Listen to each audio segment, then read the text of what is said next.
I can hear that. Do you like it? Oh yeah, Jan, you're showing up here. Why are you showing up here? You gotta mute one or the other. Can you mute me? No, you gotta mute it.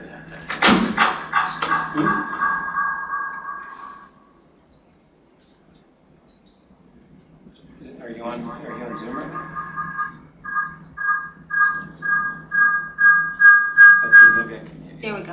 Okay. I had to leave computer audio. It didn't give me a mute. Oh,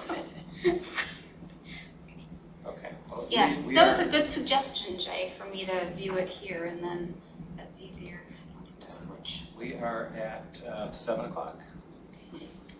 So I'm going to, or if everyone's ready, I'm going to start. I can't hear you well now. Okay, I'm just mumbling. Okay, we got a suggestion to lower the volume in the room. I think that was just your computer issue, so I don't think we'll have that issue anymore. Okay, but if it happens again, thank you, Rob, for that suggestion. We are going to start recording in 5 seconds, and I will count back from 5. 5, 4, 3, 2, 1. Recording in progress. We are recording. All right.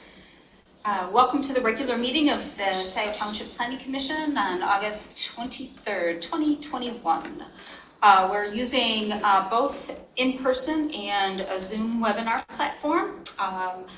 We have no members of the public in the room. We do have members who have joined us by video or phone. Your microphones are muted, but will be open when appropriate. In order to minimize disruptions to the meeting and connectivity problems, only members of the board, the Planning Commission will have video. Applicants and staff have video access, but have been asked to turn off their cameras until called upon.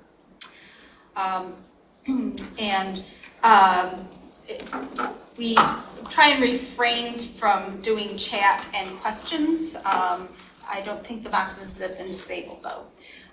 This meeting is being held via video conference in compliance with the Open Meetings Act. All members of the public body and members of the public participating electronically will be considered present at the meeting and may participate as if physically present. All of the members of the Planning Commission are participating from Scio Township, and if not, they need to identify where they are participating from. There'll be an opportunity for the public to speak during our public comment period, and instructions for that will be provided at that time. So, roll call. Secretary Chang. Commissioner Holland. Present. Commissioner Moore. You're muted, Kim.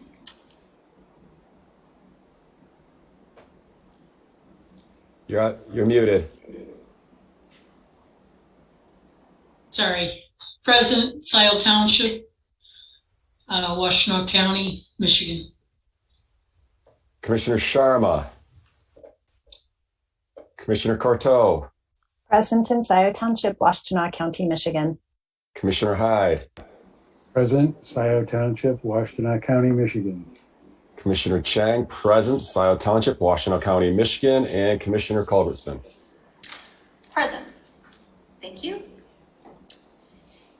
Next order of business is adoption of the agenda.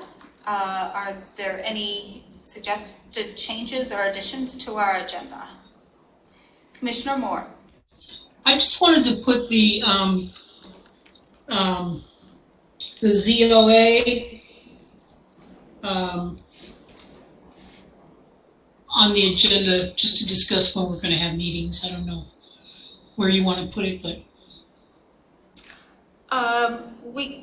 We could do it as a part of the reports and commission activity. Shall we do it then? All right. All right, seeing no other hands raised, I'll entertain a motion. Commissioner Holland. Move to approve the agenda as posted. Support. Support. Commissioner Croto. And roll call vote, please. Commissioner Holland, Yes. Commissioner Moore, Yes. Commissioner Courteau, Yes. Commissioner Hyde, yes, Chang, yes. Commissioner Culbertson. Yes. Okay, passes 6-0. Communications and correspondence. Commissioners, we have received the Michigan Planner, and I suppose we can keep them in the office for those who want to come pick one up. The other thing that we've received from the, let's see, a series of neighbors today, right? 10 additional comments. Comments on the master plan, and those will be included in the comments for the master plan, and also an email from Commissioner Courteau and me, all regarding the master plan. Is there anything else that we need to acknowledge? Anyone else receive any additional communications? All right. Then we have no presentations, and so we'll move on to public comment. And we'll begin with anyone present in the room. We do have one public who is just here to listen. They sort of noted that. And so we'll be moving to those who are online. At this time, we'll open the meeting for public comment, and we'll start with the online participants. You can indicate that you would like to provide a comment by clicking the raise your hand button found at the bottom of your screen. If joining by computer, on the top of the screen. If joining by tablet. Your microphone will be enabled one at a time until all online participants have had the opportunity to speak once. And when you are unmuted by the host, you will see a dialog box that says stay muted or unmute myself. Choose unmute myself if you wish to speak. And then second, anyone who's phoned in will have the opportunity to speak, and we'll ask for callers to speak by raising their hand by pressing *9 and then press *6 to unmute. And comments will be limited to 3 minutes unless you're speaking for a group, and then public comment can be extended to 5 minutes. Right, so we are opening public comment at 7:09. Okay, we have 10 folks in attendance, in addition to the gentleman in our audience. So if any of those folks would like to speak now, there are no public hearings on the agenda, so technically there is no other opportunity to speak on items on the agenda. So if you want to speak on anything, now's the time.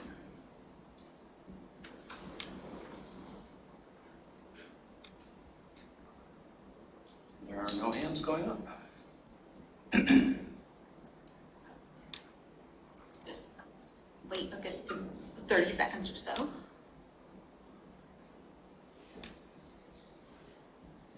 All right, I'll entertain a motion to close public comment.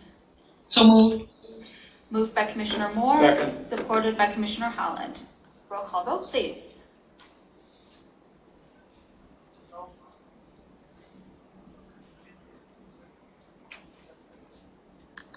Commissioner Holland, Yes. Commissioner Moore, Yes.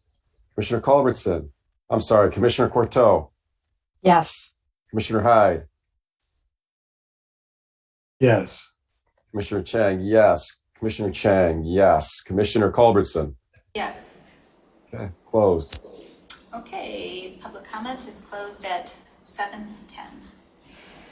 All right, moving on to, we have no advertised public hearings, and moving to unfinished business, master plan discussion of public comments. Okay. All right, and there is a memo in the packet that starts on page 3. Starts on what page? Starts on page 3 in the packet.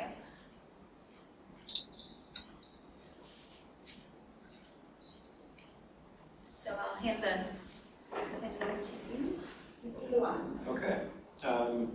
So this is the memo that Chairperson Culberson mentioned is a summary of the comments we received back during the comment period of the master plan. And one item to be clear is this comment period technically is for public comment of adjacent communities, utilities, and other public entities. This is a required part of the adoption of a master plan. Scio Township, also took the opportunity to open this up to the general public, but I want to mention to the public that although technically today is the deadline of this comment period, that we also have a required public hearing that will occur at some point in the future. So this deadline today really is only for adjacent communities and utilities and the road commission and all those sorts of things. We will of course keep accepting comments from the residents right up until and even during the public hearing that's required for this for the master plan. So I just want to make sure the folks that are watching either tonight at home or may watch the tape of this at some time in the future know that they're not, you still have time. You can still get us comments right up until the public hearing.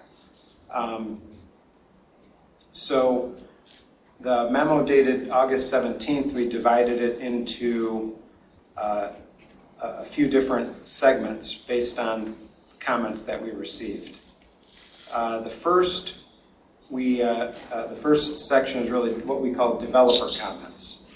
So these were questions or suggestions or questions from those that are either considering developments within Scio Township or have projects currently under review in the township.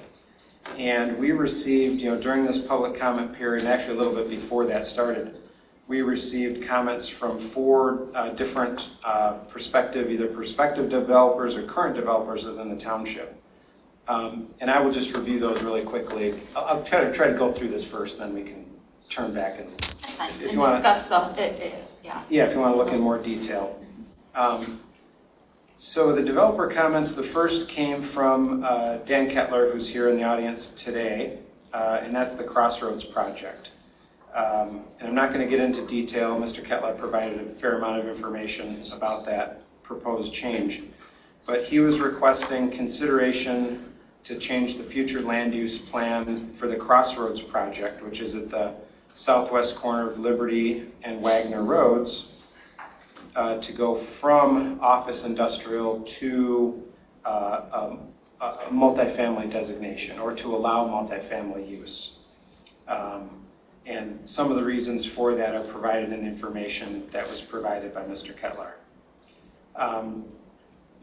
The second developer comments came from the Sloan Kingsley Farm project, and that is the planned unit development project that is directly south of the city of Dexter. And we have 2 correspondents from folks from the Sloan Kingsley Farms there asking for a increase in residential density on their project. You can see that in the letters we received from that developer. More recently, probably our most recent request was from the prospective owners of the Knights of Columbus property off Dexter Ann Arbor Road. It's a relatively large vacant property on the south side of Dexter Ann Arbor Road. Most of you probably know where that is. They are requesting a consideration of a change to the master plan from its current designation of recreation conservation to a residential designation that would allow R2 single-family residential. That property is approximately 43 acres, so they're looking again for density. The fourth developer comment was from the PUD that's under consideration on the west side of Baker Road, north of I-94, called Encore at Heritage Woods. And this was back in September. The applicant provided a presentation. We provided the information in your packet, and it's to allow for some additional density in that project. Now, I will say, generally speaking, the Gateway Overlay District that we talked about would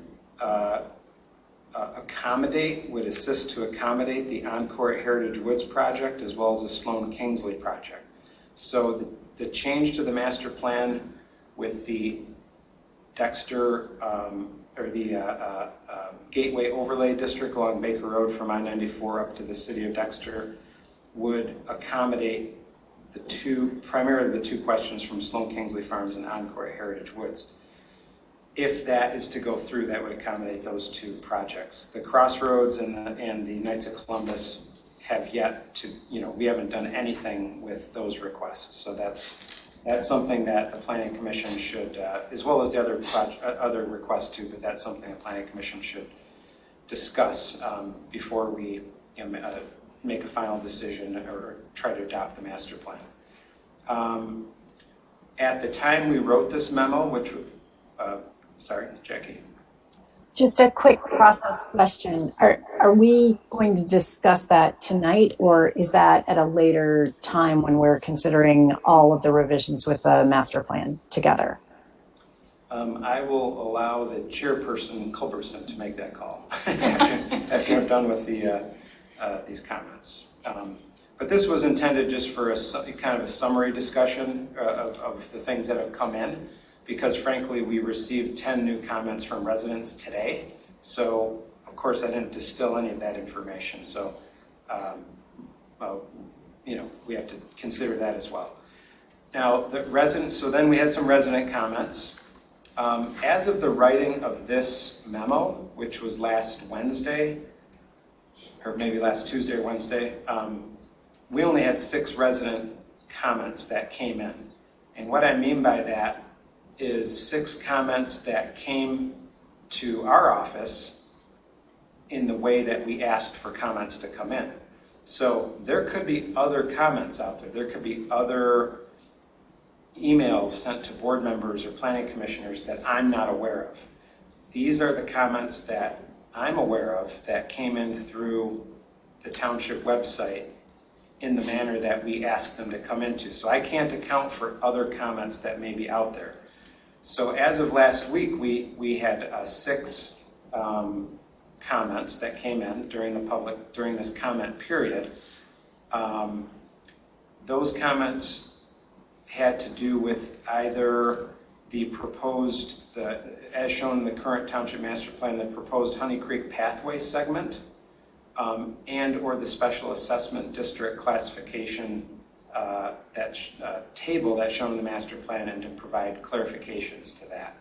So those had to do with those comments. Now, we did receive additional public comment, and there were some repeated comments about the Honey Creek pathway, and there were some additional comments about natural feature preservation and things like that. So we will take a look at those, and if you guys want to go into detail, we can kind of look through each of those. But again, this is just a summary.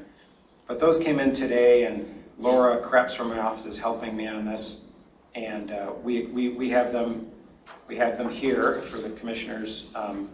All of those comments, we've kind of put them in a packet, but we didn't really distill them into this report. And then with regard to adjacent community comments or utility group comments, and this is what this part of the review process legally is for this last item I have on our memo, and that's adjacent community comments.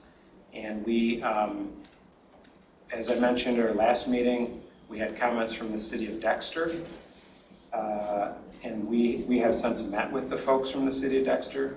I provided you last month with our kind of summary of what we were going to do. I think we went through those.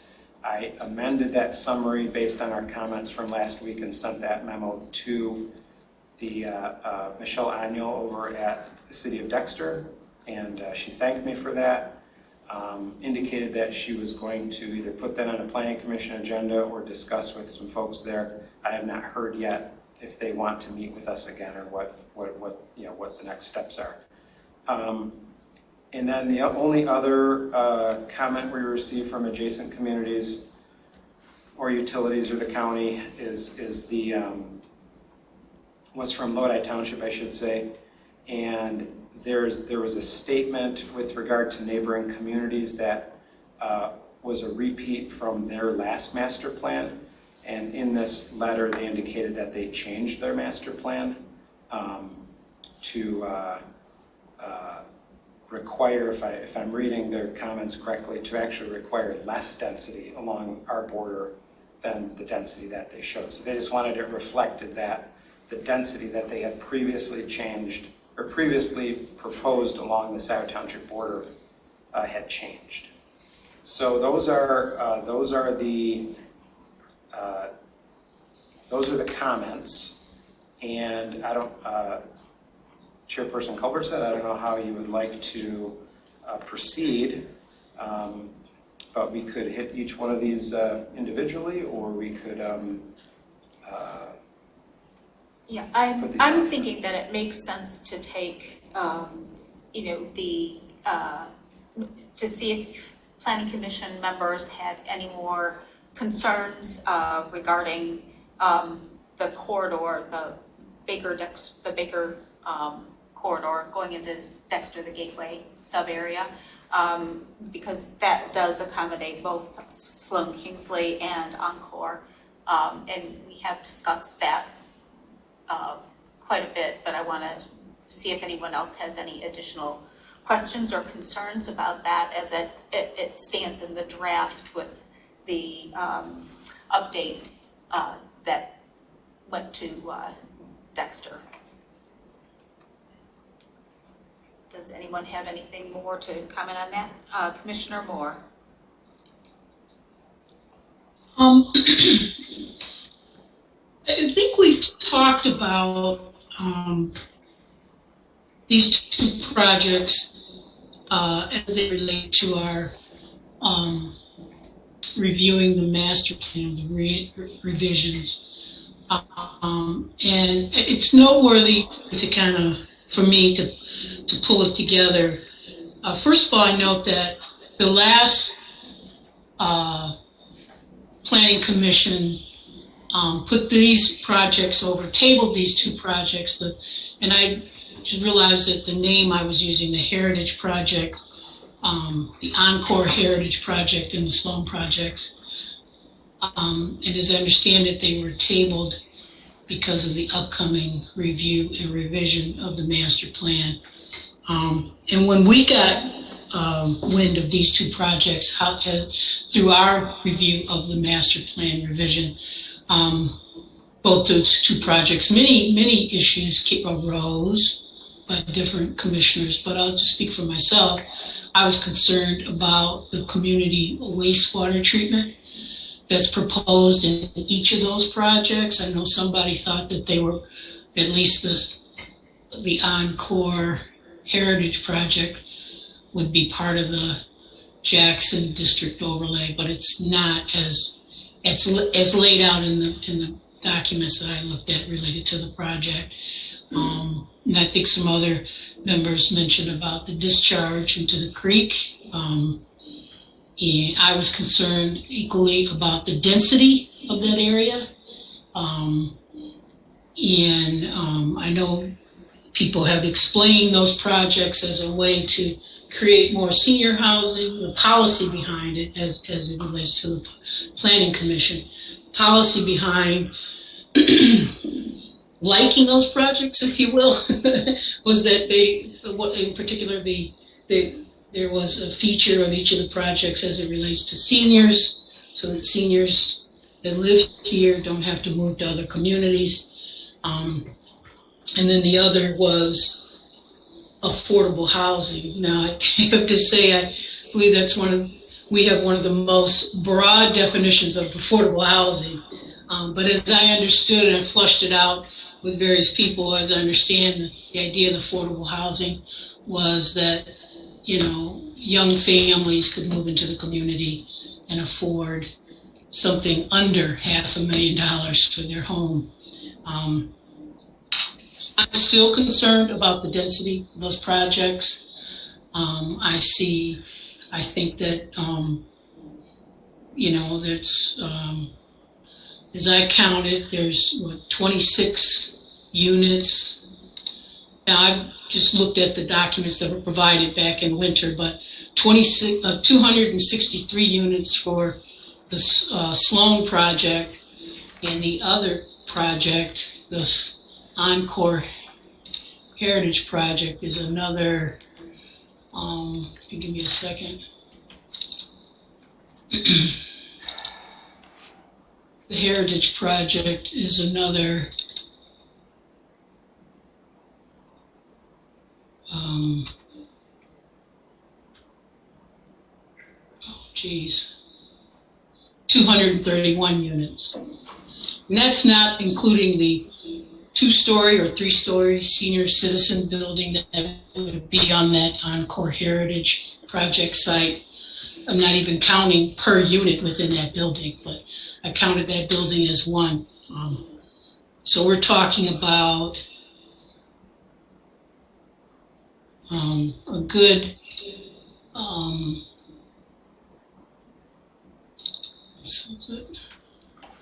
almost 400 units put in that are going to go from 94 on Baker Road, off Baker Road, so to speak, to where the Sloan project would be.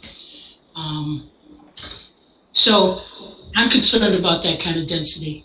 Now, I've talked to some other people that have been in leadership in the township. I understand that before discussions were held, that the current 263 units and another 231 units, that's a downsizing from an original conception. So I think it sounds like there have been some efforts on behalf of the township to try to lessen the amount of units. So that's kind of my overall view of those projects. It seems to me we're opening the door for that kind of density in our master plan. We're basing this on changing our master plan to allow for that kind of density. That's a big thing. That's not a small thing. And I don't know how many people in our community, and I mean residents, know about these projects and this gateway along Baker Road. I've just noticed since my being on the Planning Commission, there have been a couple projects, I think of 3 in particular, where we've had massive response from residents about noise, vineyards, barns, variances on roads, Honey Creek, etc., pathways, traffic along pathways. I've been concerned from residents about the swiftness of development in the community and the possible loss of its rural nature. So those are kind of some of the comments that I wanted to bring back. I know we've talked about this before at a couple of our board meetings, these very things, while we've been dealing with the revisions of the master plan. Conceptually, as one individual on the Planning Commission, I think some of the policy reasons behind those projects make sense. I mean, I'd be hard pressed to be against senior living or affordable housing. I just think that there's a lot that's not ironed out, and yet we're going forward with a major shift in creating this gateway without having some of those things ironed out. Maybe I'm the only one that's concerned about that, and that's fine. But I just wanted to say that for today's meeting. Thank you, and I do want to make sure it's clear that we're not talking specifically about any development. It is, I think, important to note that anything that has that kind of density needs to come in as a PUD. So will be a lot of discussion and work together with any developer that brings in projects that have a higher density in that corridor area. So I think it's more of discussing the concept of where we should increase density in the township. And I do want to echo that Dexter seemed to be very positive about using that particular corridor as an area for increased density. And with that, I would like to see if there are other comments from other commissioners.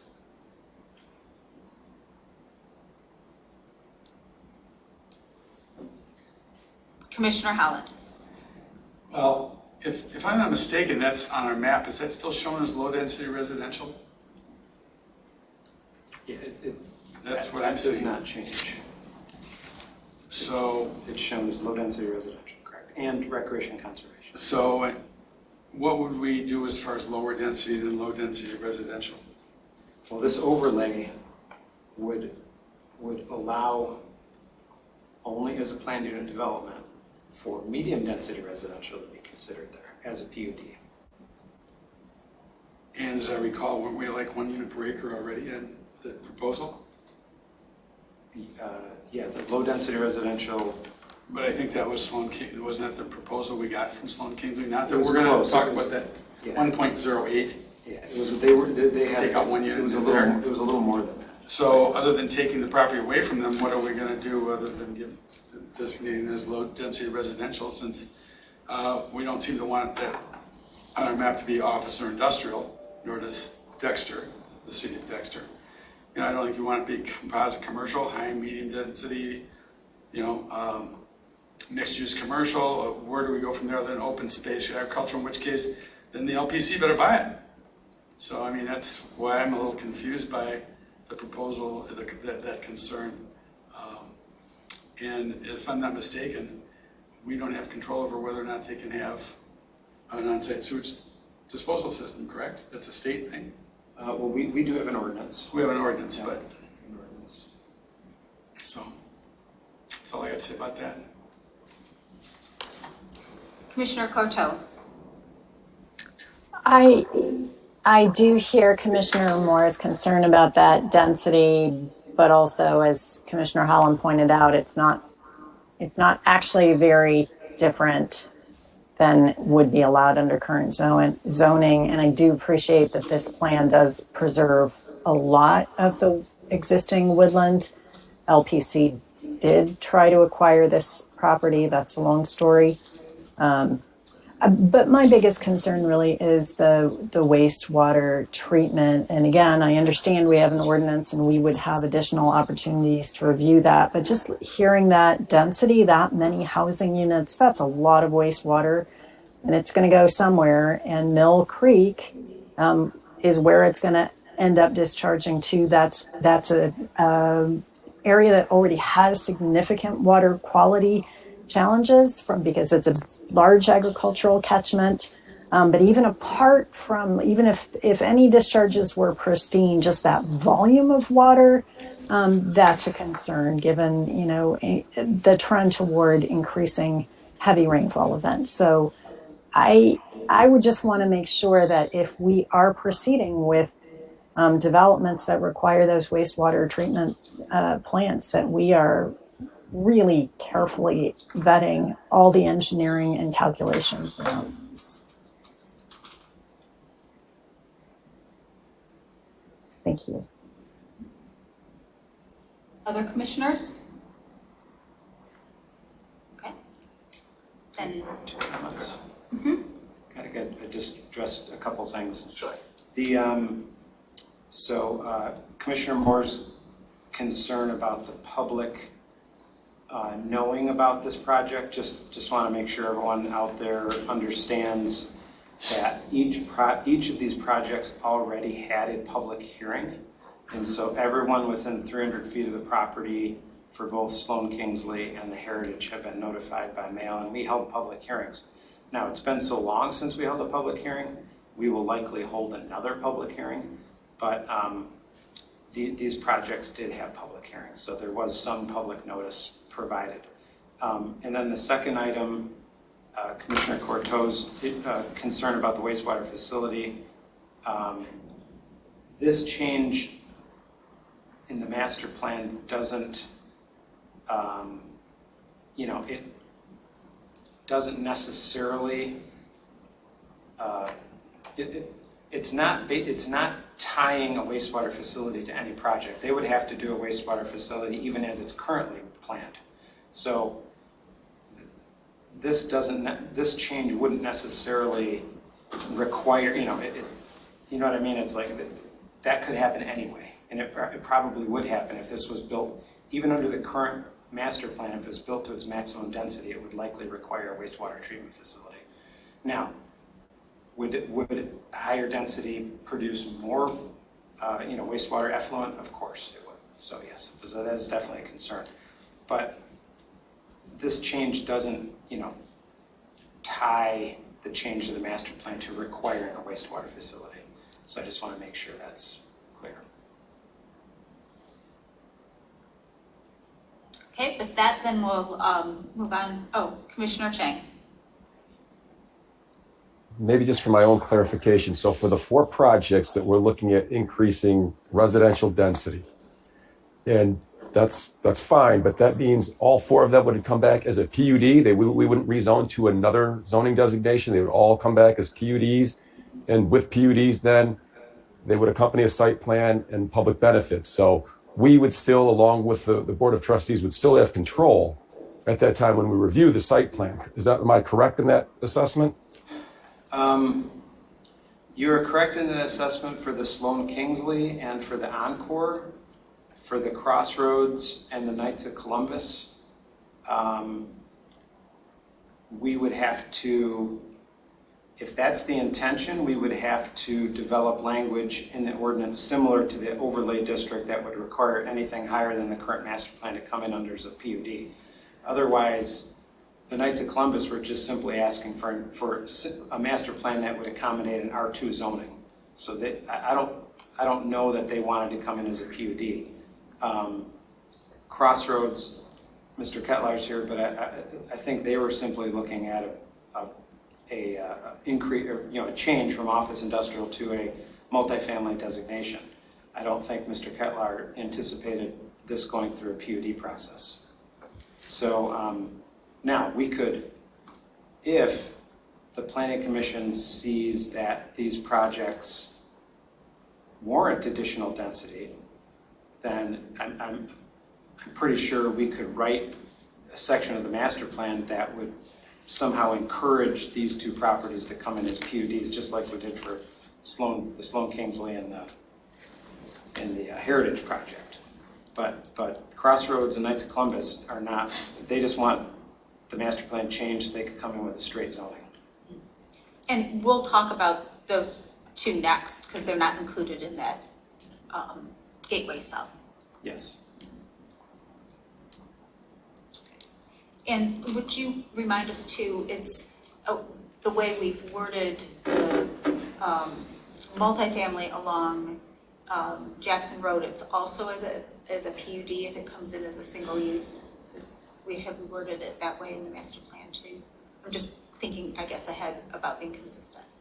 I don't know that I've actually rewritten that yet. Okay. But that would probably be a good way to do it. Okay. All right. So with that, Commissioner Chang, I think you were, I think the point is that if there is increased density or multifamily, the ability to work with developers through a PUD process is sort of your concern and support for doing that as opposed to straight up change of zoning.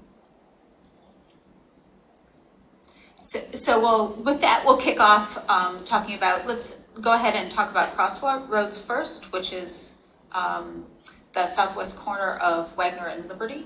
And there's a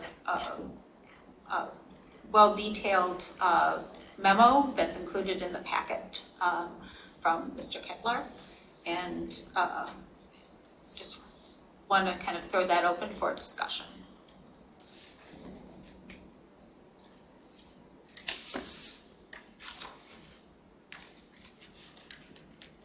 Commissioner Holland, do you want to just start off with a few comments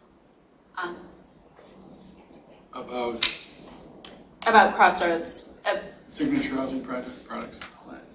Yeah, well, or the concept of housing at that location, and any concerns. We're talking about the parcel in the corner of Liberty and Wagner. It came through the first time as a office project, and as we all know, office, there's an amazing amount of office space on the market for lease, and long term, since the changes in our work style and so on, may be enough inventory for a long time. So the developer has requested that we change that to, or that he be allowed to change that parcel to a multi-family residential site.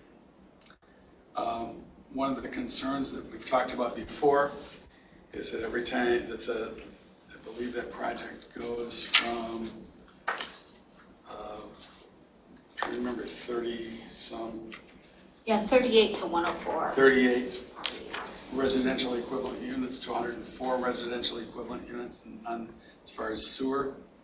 And the concern, particularly coming back from DDA, is that there are parcels on DDA, or pardon me, in the DDA district along Jackson Road that are zoned commercial and office and so on, that would use a lot, presumably fewer residential equivalent units for their sewer. And they've presumed for a long time while they've owned the property that would be available to them. And our understanding is that with the city, our contract with the city of Ann Arbor for sewer, is that we have a fixed amount of sewage available. Is that correct, Doug?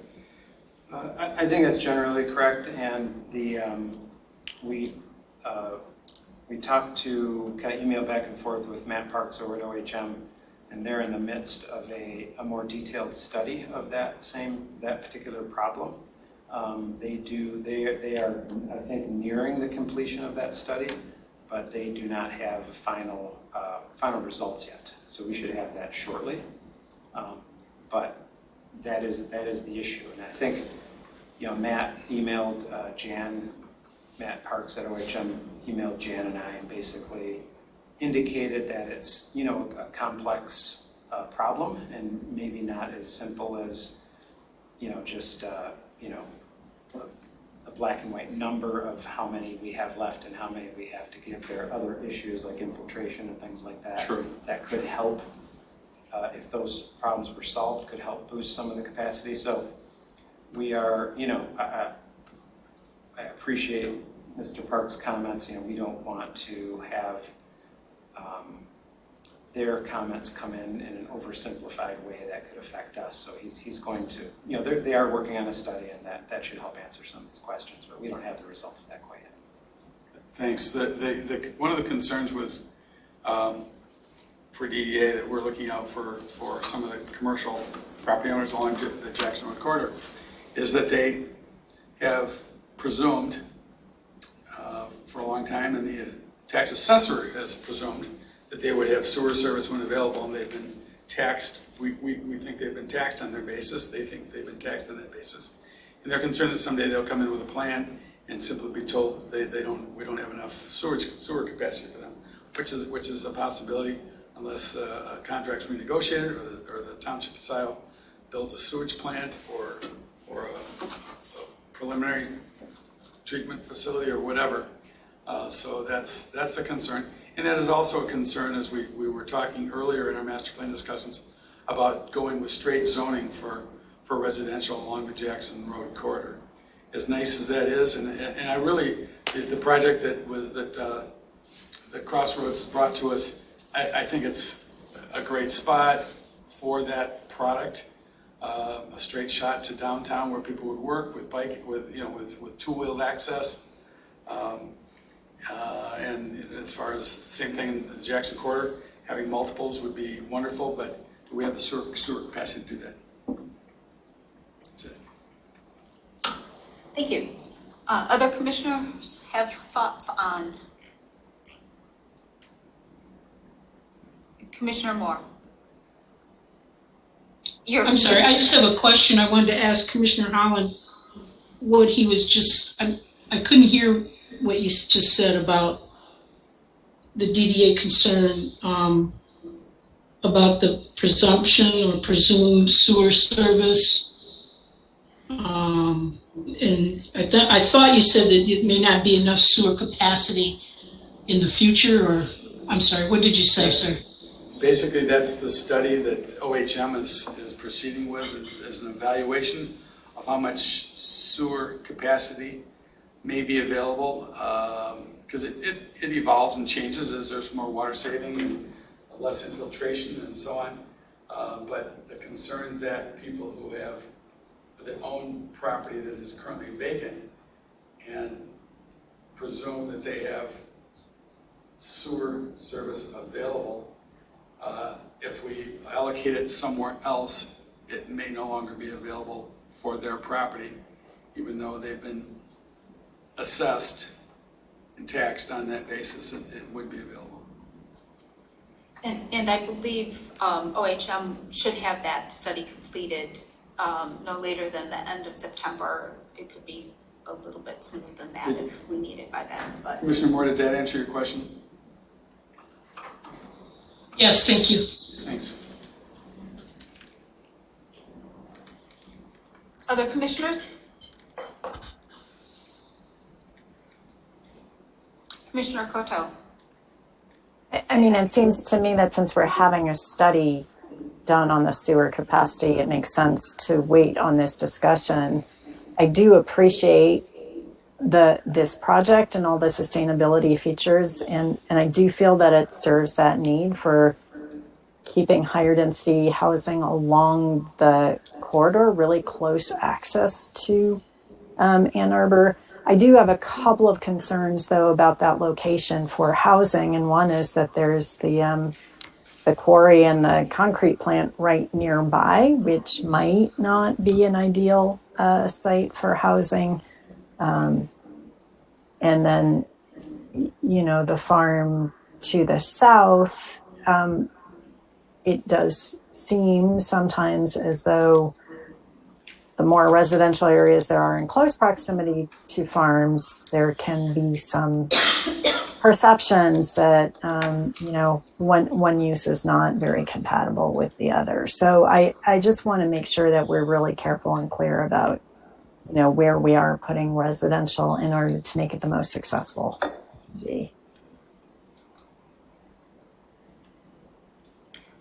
Any other commissioner comments? Okay. Yeah, and I tend to agree with Commissioner Holland's comments about it being a good location because of that connection with Ann Arbor along Liberty. I think that really makes it strong. Yes, we have the asphalt plant, but we also have, you know, Saginaw Forest, Dolph Nature Area. So there's a real interesting mix, and it's also an opportunity for some connectivity with our pathways too, to make it happen. So then I do agree that we do need to get the data on the sewer so that we know where we stand. All right. Thoughts on Knights of Columbus? Commissioner Koto. I think this one to me feels much more clear cut. I think if we change the zoning, we're just going to allow Ann Arbor to sprawl all the way out to Dexter. I mean, I do hear very clearly from residents that they like our rural character. And though, you know, I appreciate wanting higher density, we've made the intentional decision to try to keep that along the Jackson Road corridor, although of course understanding that that has some issues with the sewer and water. But I don't really want to see higher density in an area that right now is part of forming the sort of more rural seeming core and the edge of the city going into a more rural area, and then before you get to Dexter. Is this the parcel on Dexter Ave? Dexter and Arbor. Okay, I didn't think it was on the Jackson Road corridor. No, it's not. And so Okay. that's her point, it's not, and, Gotcha. yeah, Okay. yeah. And it's currently, by the way, just for everyone's information, it's currently it's currently zoned RC Recreation Conservation. And that is partly because I believe the historic use of this property for the Knights of Columbus was like for a fairgrounds. Like they used it for picnics and things like that for their organization. So while it's zoned RC Recreation Conservation, it's currently master planned in the current draft of the master plan as 1 acre minimum residential home sites. So we already have it, and we already have it master planned to go from recreation conservation to single family residential at 1 unit per acre, which would allow, if soils could support it, the homes to be put on septic systems, because you need at least approximately 1 acre for a septic system. So the whole issue of a package treatment plant or, you know, trying to drag sewer across I-94, which by the way would never happen, is kind of out of the picture. So it's planned for 1 acre. The land, you know, could support septics at that size. The idea of a on-site sewage treatment plant, you know, wouldn't necessarily be required. So, and I think the R1 zone compared to what's out there now sort of fits, or that the future R1 zoning. So, not to color your thoughts on this, but I just want to give you background, what is currently planned, what is currently zoned. But the request is to increase it to medium Yeah, so, density. yeah, the request is to bring it up to a density, an R2, you know, a master plan designation of medium density residential, which would be similar to the R2 zoning district. Right now, the low density residential district is similar to an R1 zoning district.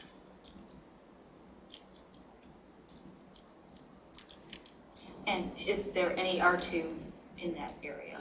There is some R2 in that area. Not exactly, I mean, there's some kitty corner, there's some areas that are R2 in that area. I could show you a map if you want to get into the specifics, I could. Just scattered site, isn't it? Yeah, there's some R1 in there as well. But there's some scattered site R2s. Yeah, and there's No some big area garages. zoned R2, yeah. Yeah. Yeah, it's old land divisions, there's no big Right. subdivisions or anything like that. All right. Any other commissioners have thoughts? Commissioner Chang? So the Knights site, currently it's 1 lot, or, you know, 1 unit per acre. That's what's master plan. When you say you're going to R2, then how would does that double, like now it's 2 lots per acre or 3 lots per Yeah, acre? yeah. How much denser does it get? Yeah, I think it's a half acre per unit at R2. Medium density on this is two dwelling units per acre to 1 dwelling unit per acre. Yeah, so the highest, the Or master maybe plan. 4, it says 4. Yeah, 2 to 4. yeah, 2 to 4. So I guess it could be even higher than half acre lots. So it could double or quadruple then, essentially.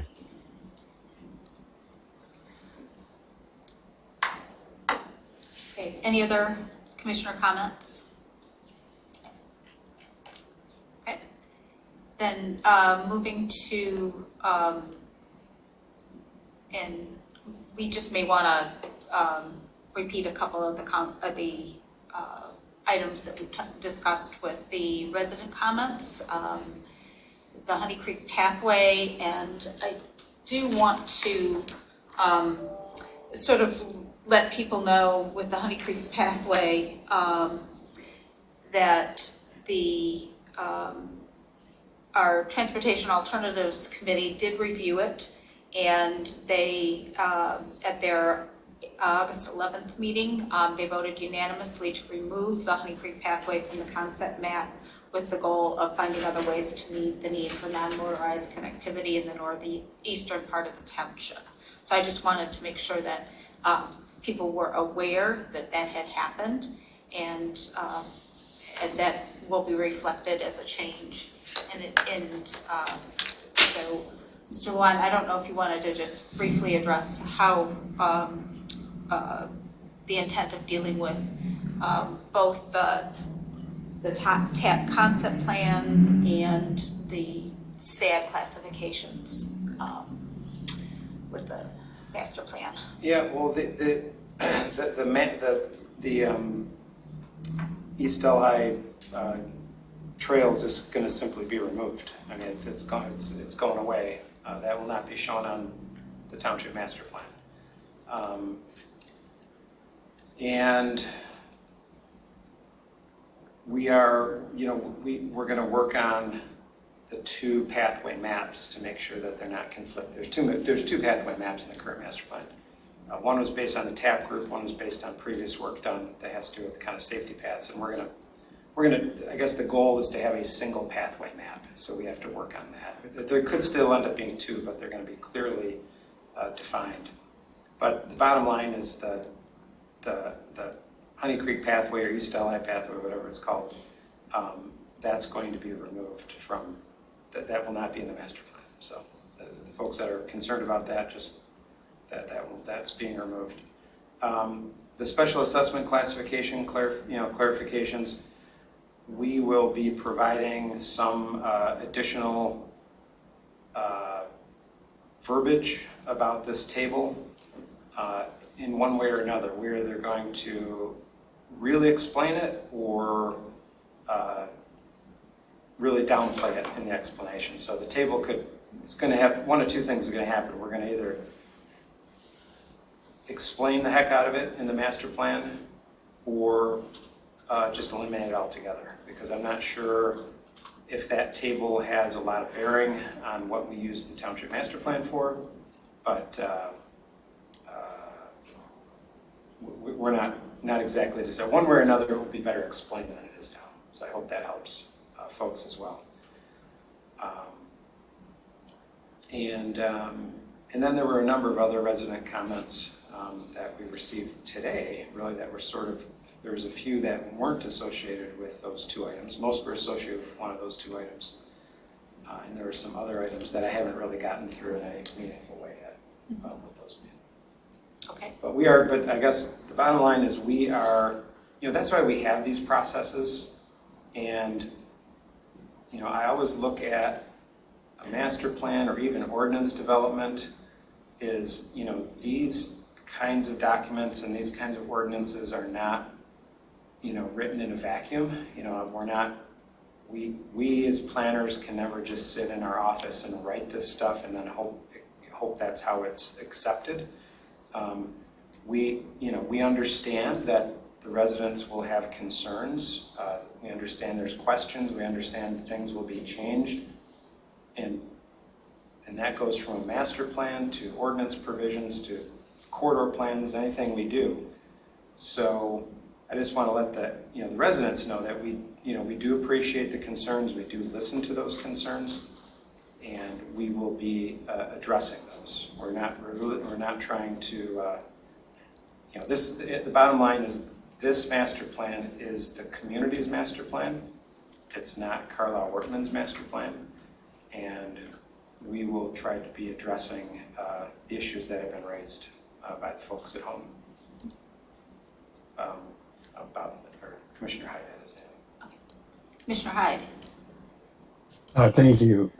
I know that this is about the master plan discussion, but bringing up the TAP map earlier when the public had talked about how Google had shown some aspects of these paths through their backyards.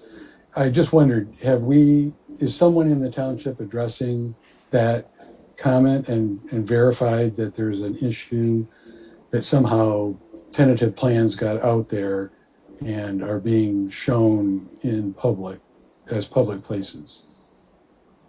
And can we do anything about it? Yeah, I don't know what we can do about it, but the township attorney, Jim Fink, emailed me about it, about what I knew about it, which frankly isn't a whole lot. But I know Jim Fink is looking into it, so there's at least someone in the township looking into it. Commissioner Koto.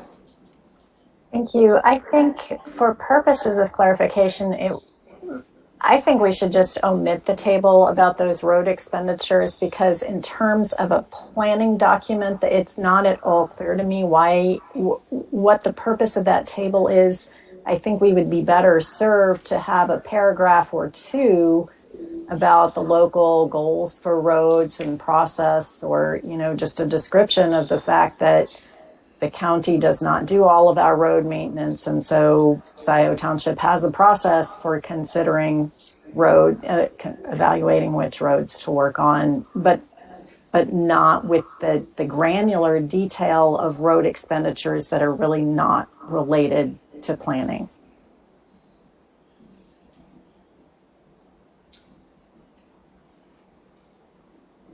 I know I would agree with that, so thank you.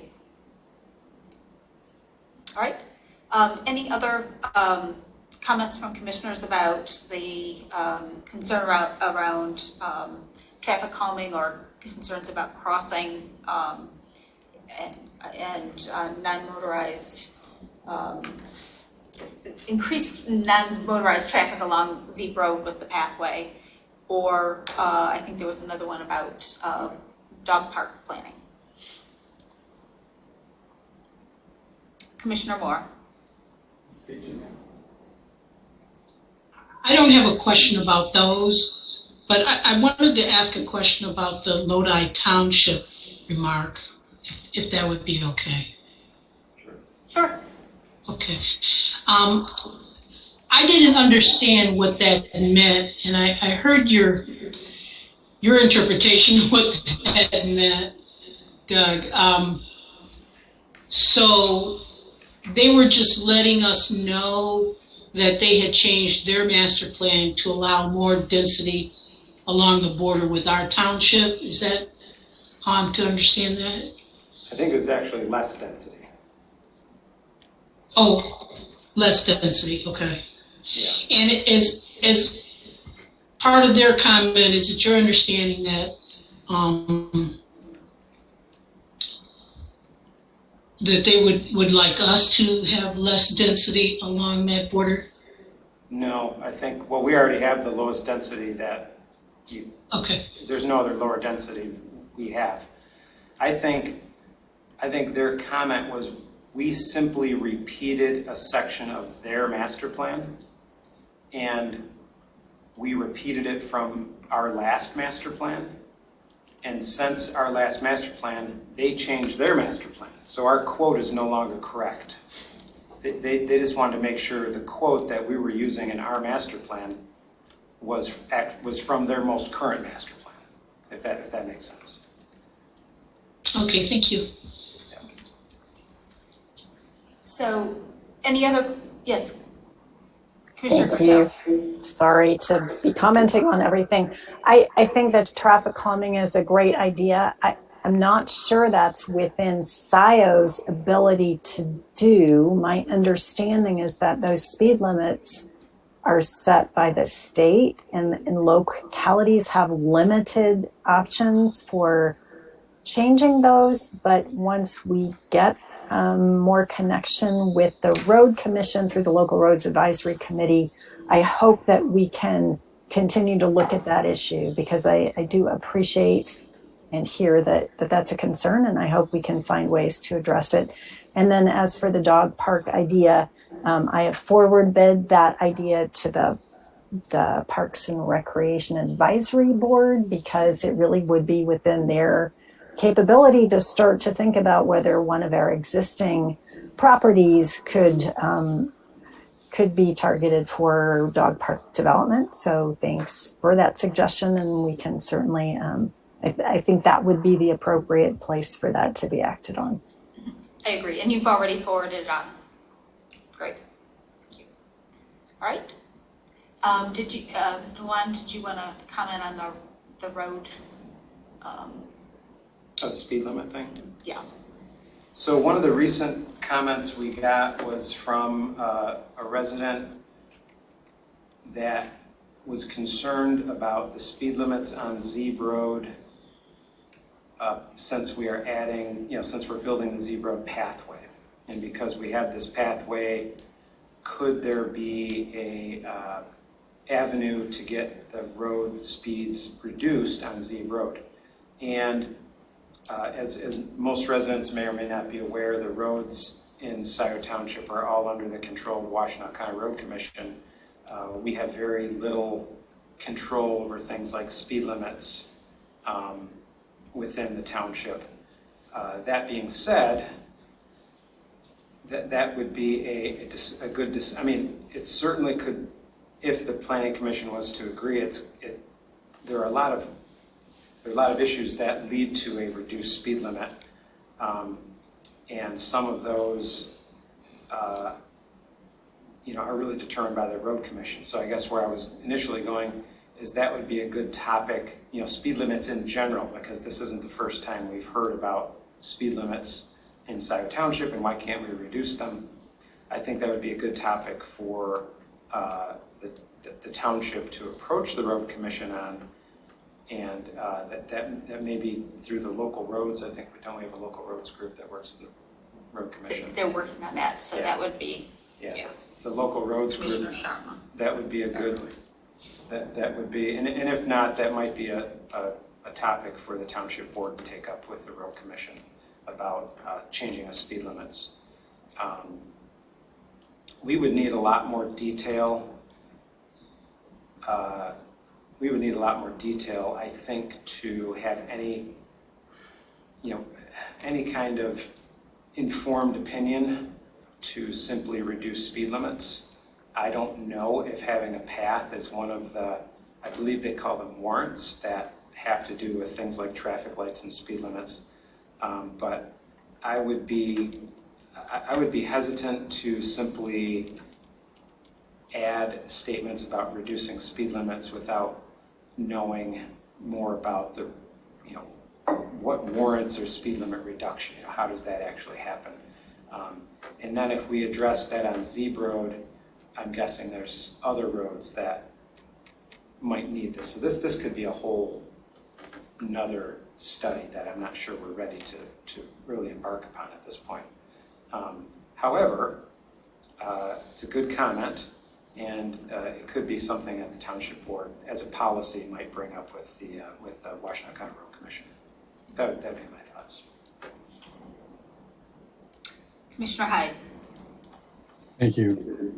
As part of the Zeeb Road pathway, I believe that there will be two crossings, two crosswalks, one across Zeeb Road and one across Liberty, if I'm not mistaken. And somehow that's got to have an effect on the speed, not necessarily the speed limit, but the actual traffic flow while there are pedestrians present. So it may have somewhat of a calming effect right there. Until we see what goes on, we won't really know, but I would hope that would slow it down.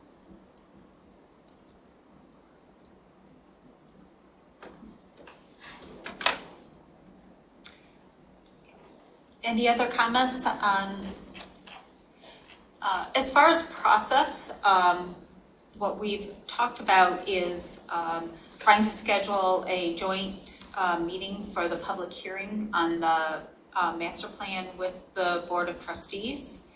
And it probably makes sense to also, I know if OHM is done with that study on the sewer capacity, it probably makes sense for him to report at that, possibly at that meeting too, since that really does weigh in on the decisions around the multifamily. And the goal would be to do that sometime later in September, if we can get, because what we need to do is have the updated draft ready, notice of the public hearing, and coordinate schedules between the two groups. And so if Commissioner Courteau and Mr. Lewan could, we can work on coordinating that, and so we can get notice out and make sure that we have the documentation that we need, so we can have the presentations and the public hearing all together, and that way we can have one joint. Anyway, Commissioner Hyde? When you said, excuse me, when you said late September, were you thinking of our regular planning commission meeting that's scheduled for the 27th, perhaps? Perhaps. It depends. We wouldn't want to do that if we had a couple of other pieces of business, like reviews and so forth, that we might even consider a special meeting to review those. So. Later in that week, perhaps? Mm-hmm. Yeah. So if we can charge Commissioner Courteau and Mr. Lewan with coordinating that effort, that would be great. And then, because I think that would bring a lot of things together, and that would also give us the opportunity to decide if we're, ready to approve, or probably at least a subsequent meeting we could approve the master plan and move it forward to the trustees. Does that make sense? Okay. Then we'll move on to sign ordinance updates. Mr. Lewan.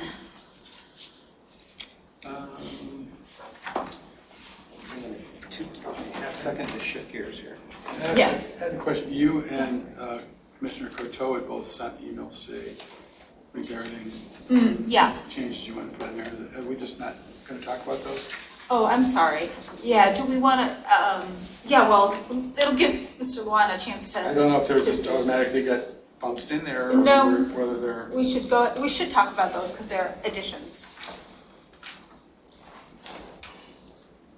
Because they weren't in the packet yet.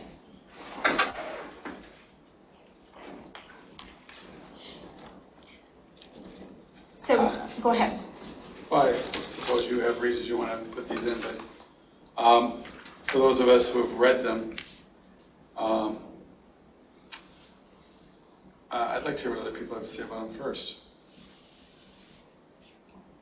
Okay. There were, one was, yeah, Commissioner Courteau, do you want to just outline your email on the protected species? Right, so we have in Appendix A, the community description, we describe the topography, wetlands, rivers, but we don't, and briefly about woodlands, but we don't really talk much about particular species. And I think our biodiversity heritage really is important in Scio, and so I reached out to Michigan Natural Features Inventory to find out about the rare species, that is those that are either federally or state listed as threatened or endangered, or are considered special concern, which means their populations are low enough that they're being monitored for whether they should be listed. So I think having that kind of detail just really helps convey why our protected natural areas are important, and conveys better what we as a township have to offer. So I just did brief text and a list of species.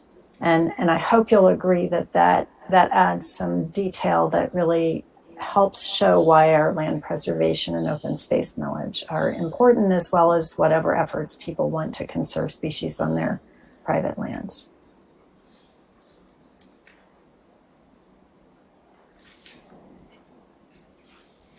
Well, Commissioner Holland. you know, I don't think it's necessary to call out each detail list table in our master plan, sort of for the same reason you didn't think we needed to call out the details about the roads. If it's an ordinance, I can see that we would want to do that if it's an ordinance, but with the text, I don't have a problem with the text, but I don't think we have to put a table in there. It's because it's a lot of this is already, my understanding is covered in state law. Am I wrong? As far as species? Some of it is, it's a range So of it's just federal one, and to me, it's just state. one more table, and if it's not codified, I don't see a need to put that in our master plan. I guess my counter, if I could, Commissioner Culbertson, Chair Culbertson, my counter argument would be that by making people aware of species that they should be looking for if they are doing assessment of their natural inventories in our area, that could provide an important service so that we will have better information available to people who do need to meet those state regulations. Have we listed all the trees, I guess, and have we listed all the various waterways and, I mean, we've been more general in a master plan, we seem to be more general. Well, except for the roads, we're gonna take that section out about the roads. Thoughts, Commissioner Moore? I kind of agree with Commissioner Holland. I was looking at this material when I looked at your email this afternoon, Commissioner Courteau, and I thought, wow, do we want to get that specific? I mean, these particular charts can change. Animals can come off of protected species list, etc. And I kind of agree with the comment about so our master plan is a policy plan, and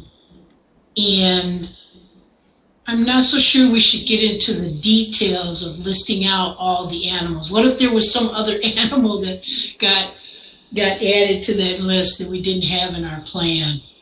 But I do like but the language that you suggested, Commissioner Courteau, with regard to biodiversity. I understand that you're proposing that language as well to be put into the master plan. Is that correct? Right, so that rather than just a general wetlands, woodlands, we actually talk also about species. So Okay. that paragraph. So I think as a matter of a policy statement, that makes sense to put that language in. Commissioner Hyde? Thank you. When I read this, Commissioner Courteau, I thought, I didn't think about the roads chart. I was thinking about the pathways chart and how we've talked about possibly putting some verbiage into the master plan that talked about the issue, and in the case that I was referring to would be the paths that are proposed. But having the actual map or this chart be elsewhere, perhaps on the web page, the township website, and draw attention to it in that way, might be more uniformly done. The roads, now we're talking about putting verbiage in, but not the whole chart, and likewise with the pathways. So this could follow that as well. And then it could be updated more often.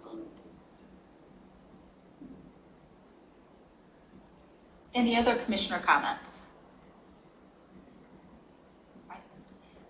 And I think that makes a lot of sense, and I'd also like to say that I appreciate the legwork that you did on it, and I would like to also include that in with our environmental sustainability task force, because there may be opportunities for more public education and more public resources on our website with regards to a whole range of environmental sustainability issues. So thank you. I think it will definitely get used. Right. Thoughts on the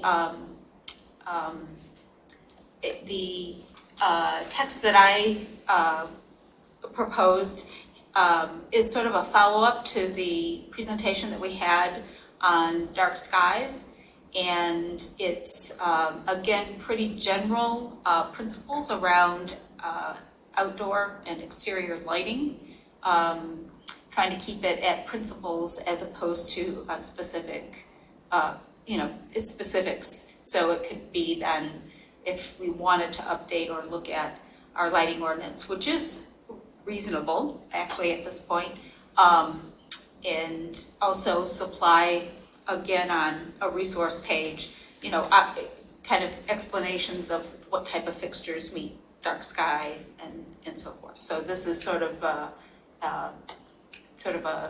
principle piece. So if anyone has any comments on it.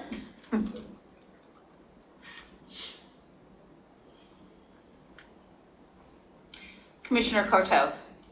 I thought the general language that you offered was very useful and in keeping with what everybody has been suggesting to offer the general principles without giving the granular details.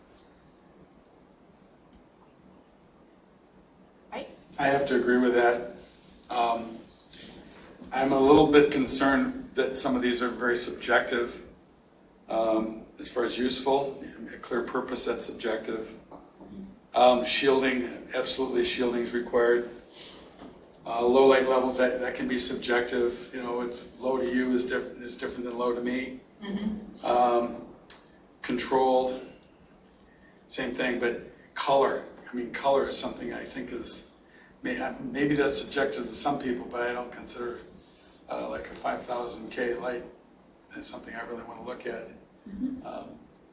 So just the general as a goal or a principle or suggestion, totally support it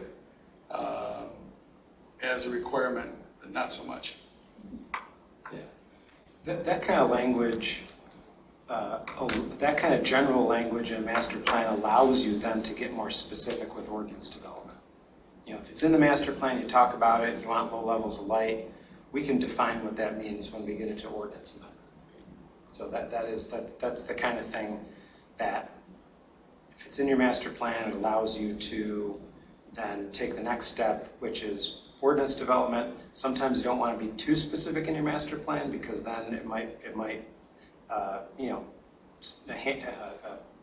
restrict you from coming up with more creative language. So having general language in a master plan is good.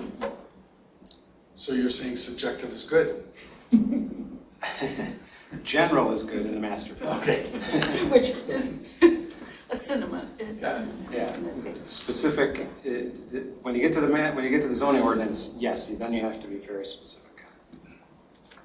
And that will allow us, because like low light levels, it has a different meaning in a rural area than it does on Jackson Road, right? Absolutely. And that's where you gotta make the differences. Yep. You have to allow for those differences. Yeah. Okay.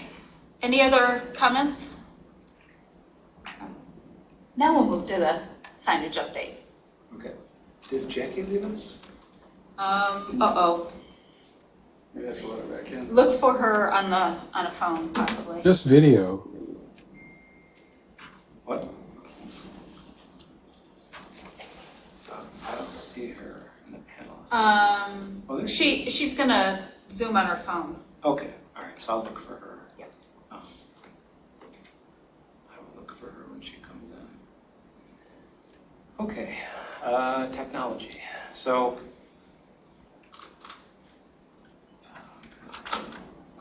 Do you want to just give an outline of, we had Yeah, hoped yeah. to have, you know, an updated one, but Yeah, there's it's not a still lot. in review. Yeah, really the update on the sign ordinance is that, the update is I'm working on it. Really, that's the update. I wasn't able to get to all the changes. I started some of these, some of the comments that were brought up by the planning commission as I got into them led to a couple, 2, 3 different things. So, there's Jackie. Let me let her in here. Okay, that works. But the primary thing, I know there was some discussion that I was made aware of from the public, and I believe we had some emails between some residents and the township attorney and maybe others here. I saw the one between the township attorney and although I don't personally follow social media, I heard there was some chatter on social media about the elimination of no trespassing signs and that sort of thing. So, you know, any kind of ordinance, particularly the sign ordinance where we're trying to comply with a rule that talks about making your sign ordinance content neutral, which is very difficult to do when you're talking about signs. When we see things that are not content neutral, like no trespassing and so on and so forth, those, as was shown in the last draft, were eliminated because of the content of those words, no trespassing and that sort of thing. However, we certainly didn't mean to prohibit signs that might otherwise be required by other laws, like if you want to keep someone off your property. I'm no expert in these laws, but apparently there is some requirement that it be posted. So it's not our intention to harm anyone or to stop anyone from posting these kinds of signs. And I got a email from Attorney Fink about this, and although I don't have the language exactly finished, we are going to adjust the language so that these kinds of signs in some manner are allowed. It was never our intention, again, to purposely try to eliminate these or harm anyone. We're just trying the best we can to meet this new idea of content neutrality.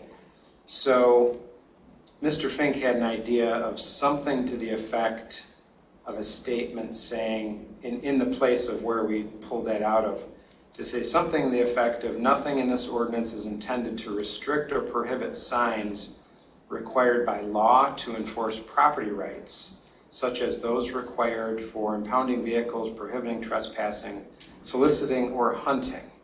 So he thinks this is kind of walking this line between content neutrality, but still allowing signs that might be otherwise required by law enforcement.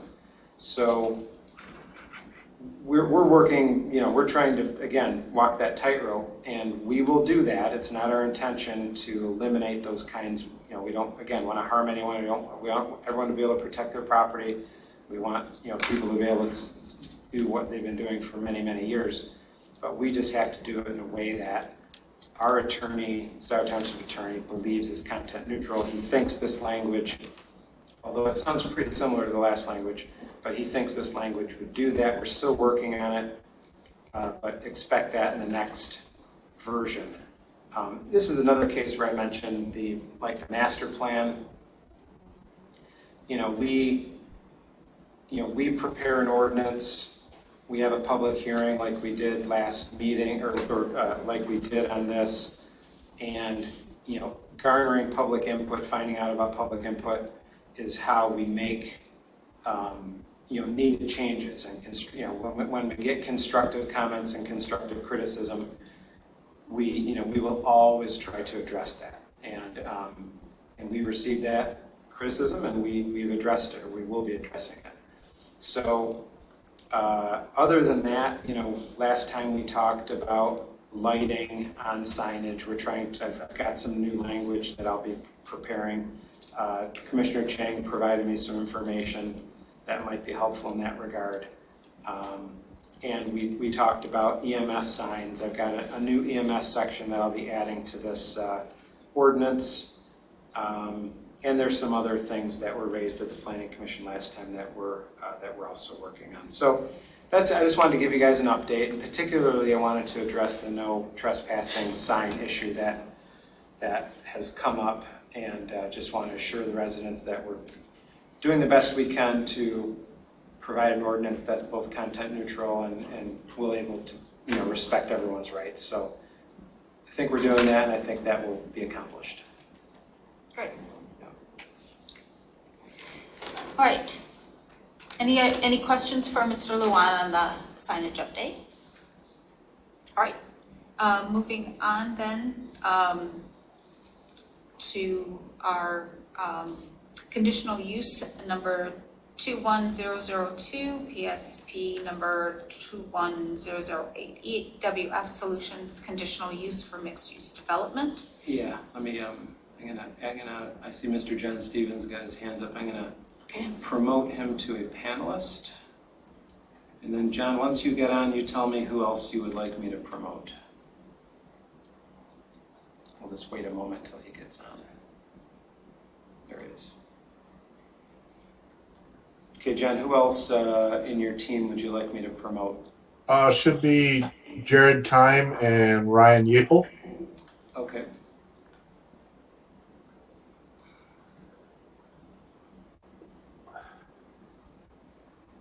Okay, they should both be coming in here shortly.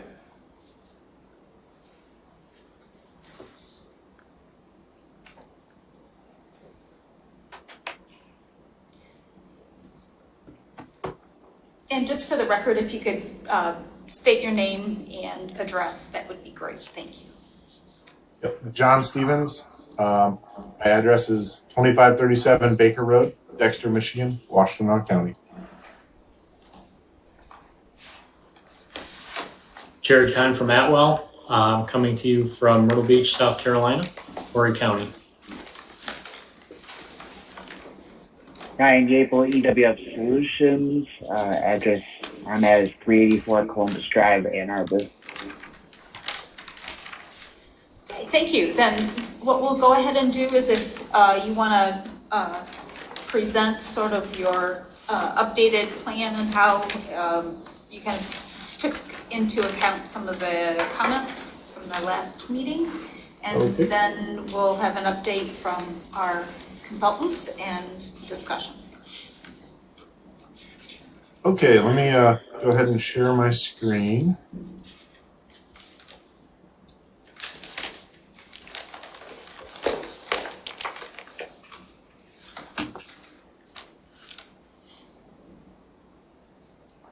Did that work? Yes. Okay. So thanks again for having us, allowing us to present again for the conditional use permit for the EWF Solutions. We heard the board's comments loud and clear, and we've responded to all of the comments that you all addressed the last time, the 4 comments that we were tabled on, as well as a few other ones that we kind of anticipated. Kind of went back to the drawing board a little bit with respect to the existing trees, the landscaping, and just the overall building appearance in general. So let me start with, so just as a refresher, the 4 comments that we received the last time when we were tabled were, number 1 was to preserve as much of the mature vegetation along the tree line on the eastern edge of our property. Number 2, provide details on the proposed commercial outlot. Number 3 was provide details, clarification on the use of parapets in the Jackson Road Overlay District. And 4, address the concerns of noise from the proposed HVAC units, as well as the screening and noise from the proposed loading dock and the truck dock in the rear. So I'll spare you reading verbatim everything that we've done because you guys have a copy of the list. But what we did in response to those comments were number 1, so dealing with the mature vegetation trees along the eastern edge of the property. So we're pretty tight. If you can see my cursor, I think you guys can see it. We're pretty tight along the western side. So what we did is we used to have the entrance tucked over here on the northeast side. We flipped the entrance to be on the northwest side. And we were able to, with that, we had 8 parking spots over what we were required to have. So we were able to pull the parking lot down further to the west, and we were able to save more trees along the eastern edge of the property. We still have a little picnic area or seating area outside for the employees of EWF to utilize. We are also providing, I'll zoom in here a little bit. We're also providing a connection pathway so that the employees could then utilize the Woodview Commons pedestrian path along there. So we would be punching kind of an opening through the mature tree line on that eastern side of the property. So I will show you the renderings just so that you get kind of familiar with where we're at. So we used to have the entrance tucked over here. And now we flipped the entrance to the northwest side of the building over here, which, you know, you can see it allowed us to pull everything back and as much of the mature tree line as possible. I do want to show, I'm not sure what happened, why it didn't show up, but hopefully you guys can see this. And that's my apologies if it didn't make its way into the packet. I fully intended this to be in the packet. This is an example. This is an existing conditions, and I'll zoom in here in a second. This is the site that we have here, existing conditions. So just to reiterate the density of the existing foliage, the tree line on that eastern side. So up here, number 1, this is behind that big green sign. So you can see here, right in the parking lot of the house, it's pretty dense. So you're not, you're not getting a lot of views cross property from that area. Number 2, as we move further down, this is further south on the property. You can see here the tree line, it's pretty dense. Some tall, mature trees that we're planning on keeping. So you're still not getting a lot of view through that tree line. Now you're starting to get down here into the middle where with the out parcel building the outlot that we're proposing, our building has to be kind of settled back into the middle of the site, so the middle and the back. This is very dense back here. And honestly, when I was out there to take photos, the grass was about 3.5, 4 feet tall. So it was really hard to even just get my truck through this little driveway here. Not really a driveway, it's a path. So we go down to number 3. So you can see 30, 40 foot tall trees. This grass, again, is about 3 feet tall. So you're not getting too many views through that foliage. And then we come down to number 4, out here into where the loading dock area would be. So again, monumental, not monument trees, tall trees and a very mature tree line in that area.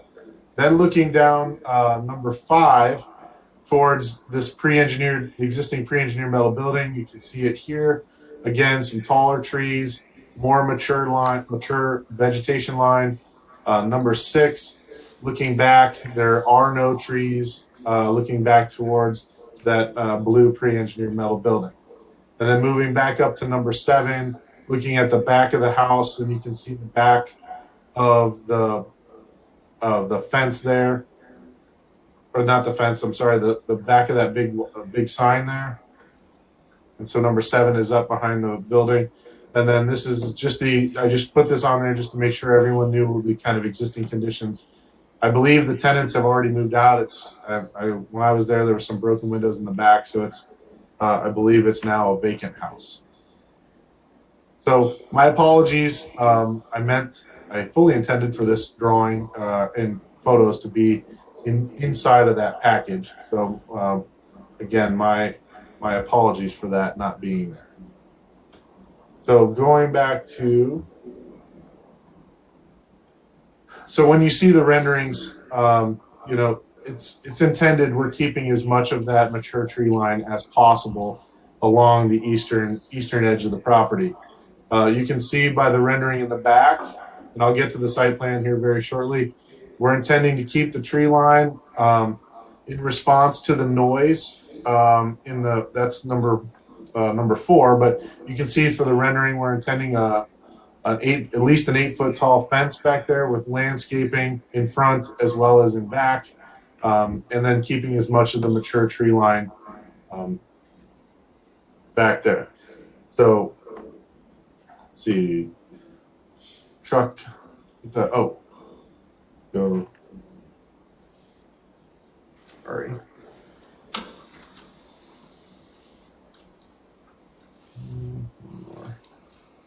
Okay, so in response to also number 1, in the rear of the building, we were able to pull the truck paving and the fence in almost 20 feet. So saving more trees and more landscape or vegetation in the back there. Same thing here. We are proposing the RTUs to have a fence to match the fence that we're proposing here, which right now is the 8-foot tall cedar fence.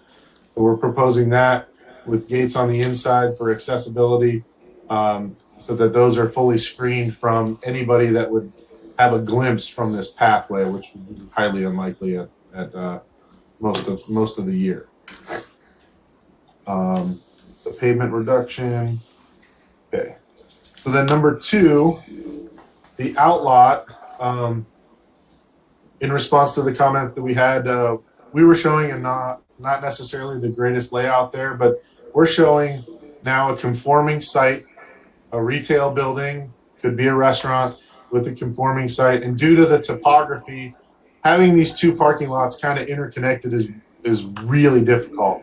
So not to mention, we don't necessarily need a restaurant or retail parking in EWF's parking lot. So we are aware of some of the other comments about some setbacks. We will be working on that. But this just shows the future, kind of a real world working site plan that does work with the site. And you can see our fully intention to keep as much of the vegetation along that eastern side of the property. One thing to note, and I'll let Jared talk about this when we get to the civil, is that we are providing a 15-foot vegetative buffer from the site, the property line, that will be maintained throughout that out parcel lot. And we don't provide that on ours, but we do maintain that on our site as well. All right.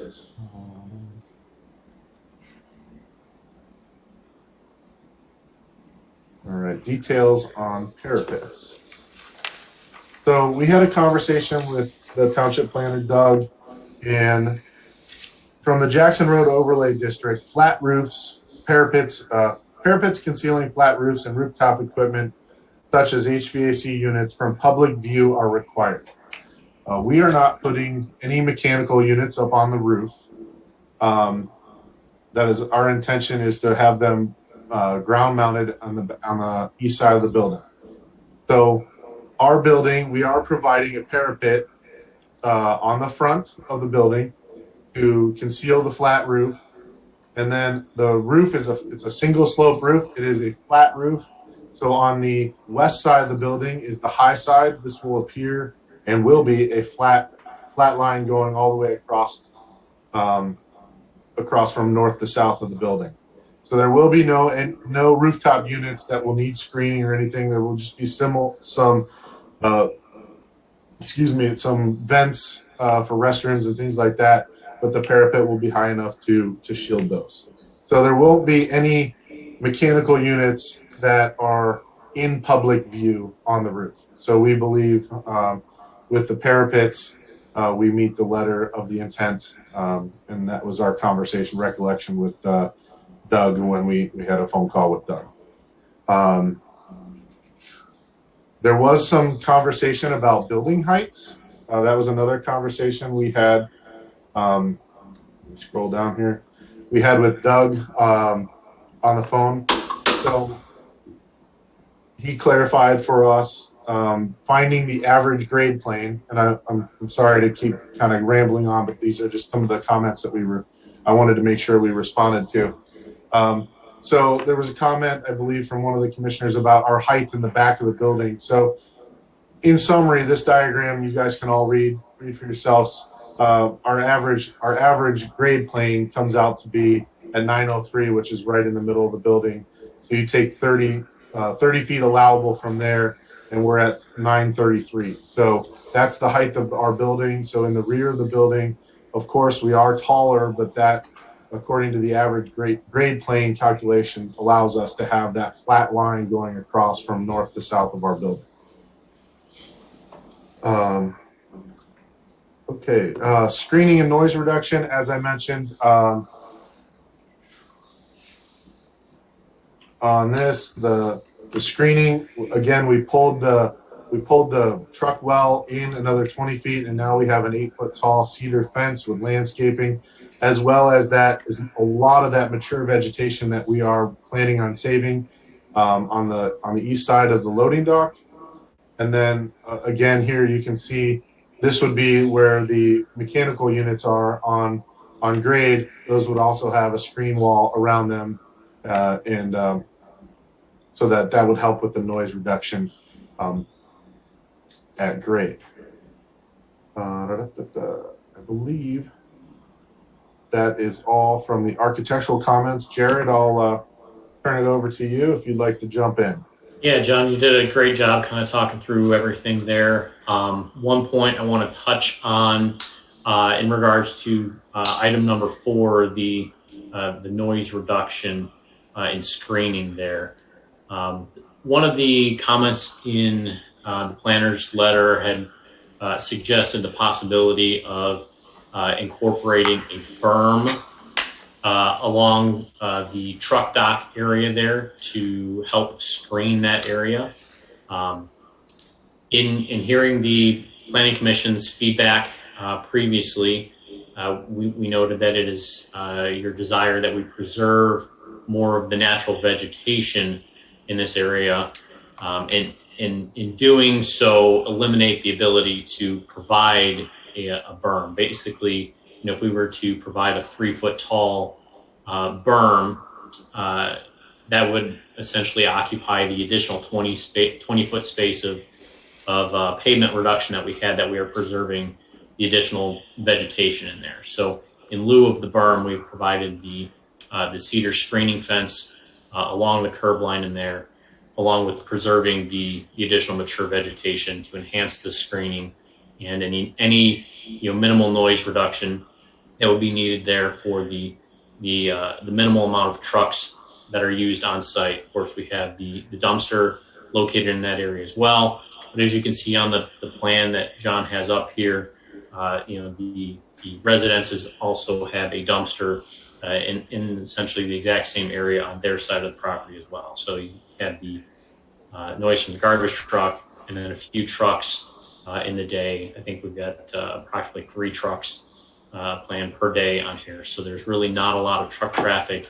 It's not a noise generator. They don't sit there idling like you would expect with a large commercial or industrial business. This is, they come in, they park, they turn the trucks off, they spend all day there unloading, repackaging, and then at the end of the day, they load up and drive home. So I think that's everything that the commission had touched on as the 4 major points. So we're open to any questions, comments, discussion that you may want to have on this. Just let us know. Okay, thank you. Mr. Luan. Yeah, you could, I guess you could stop share for now, right? Sorry. We might ask for you to put it back up in a moment, but for now, just stop sharing.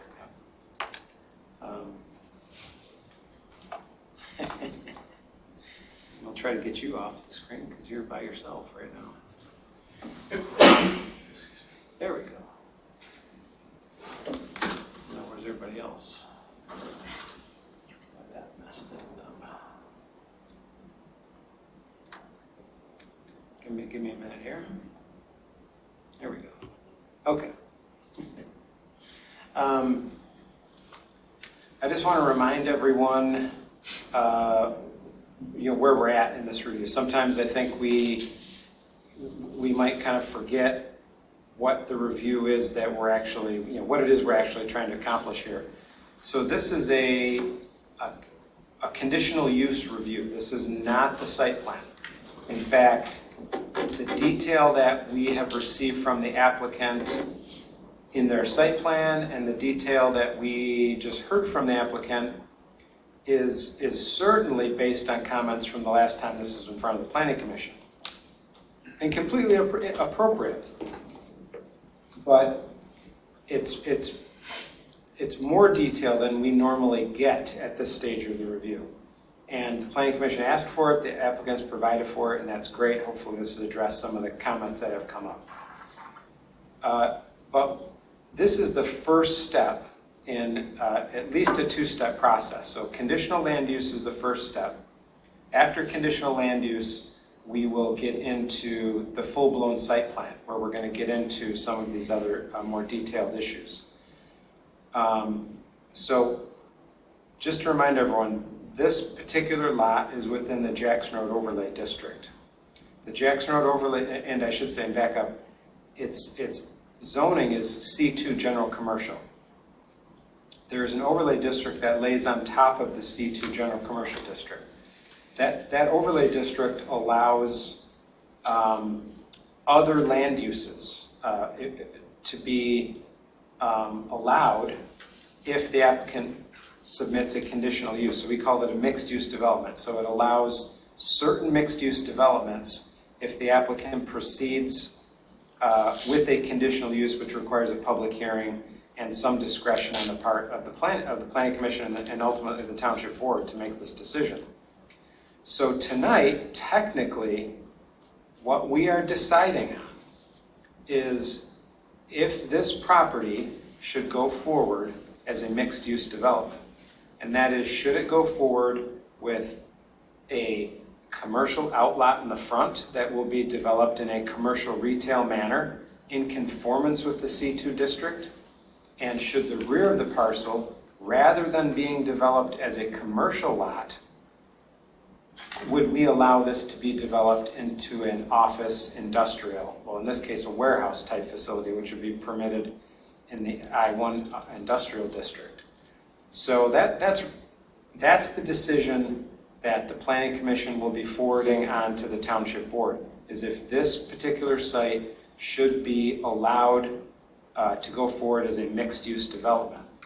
Now, that being said, the Planning Commission can add conditions to a conditional use approval for things like the applicant has shown, like some additional buffering along the east property line, the wood fence along the truck parking area, no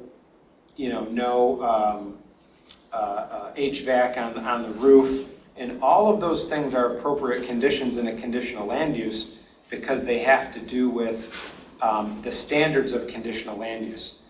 And as I mentioned, I think last time, in our report, we mentioned those standards starting on page 5 of our report.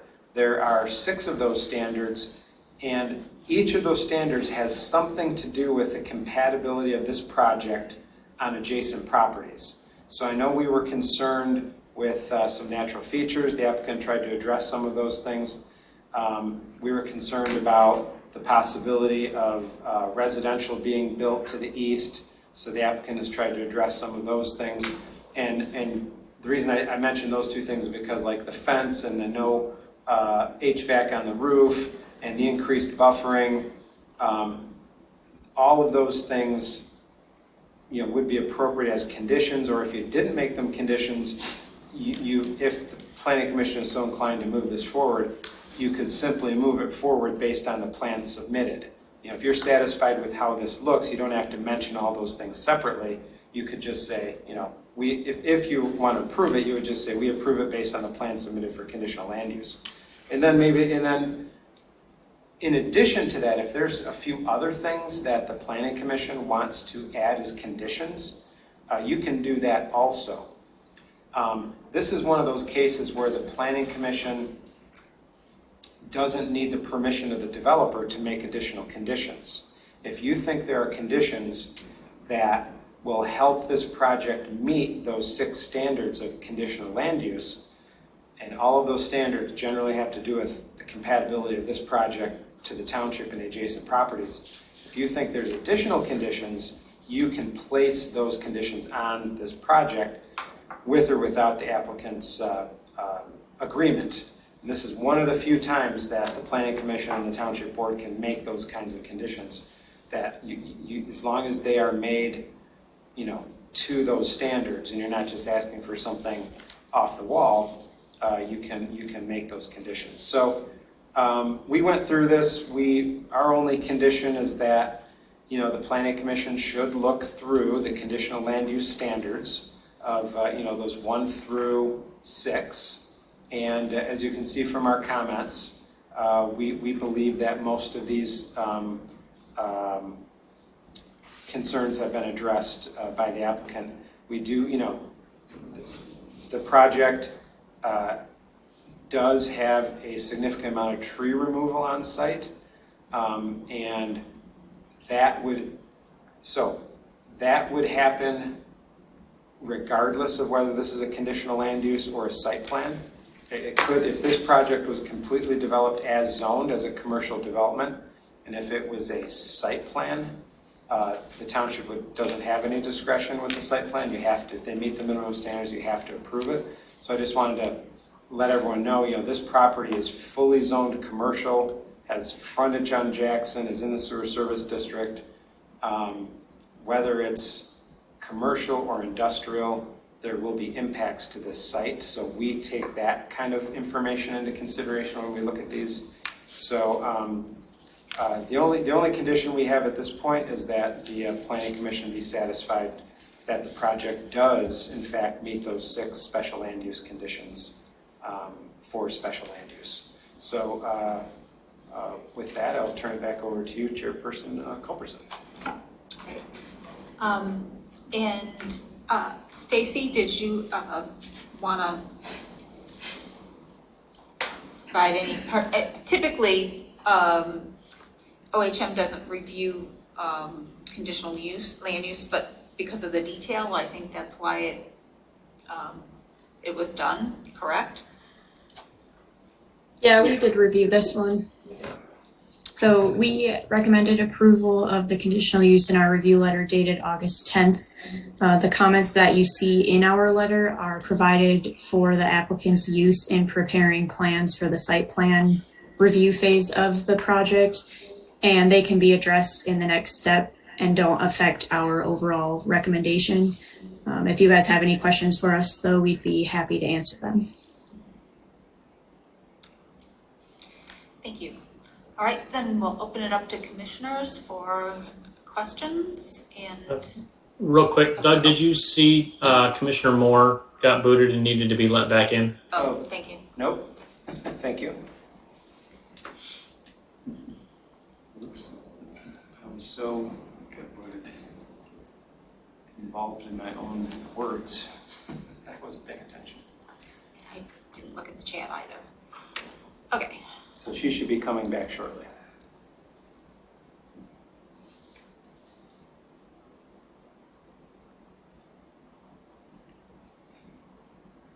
I'm just waiting for Commissioner Moore to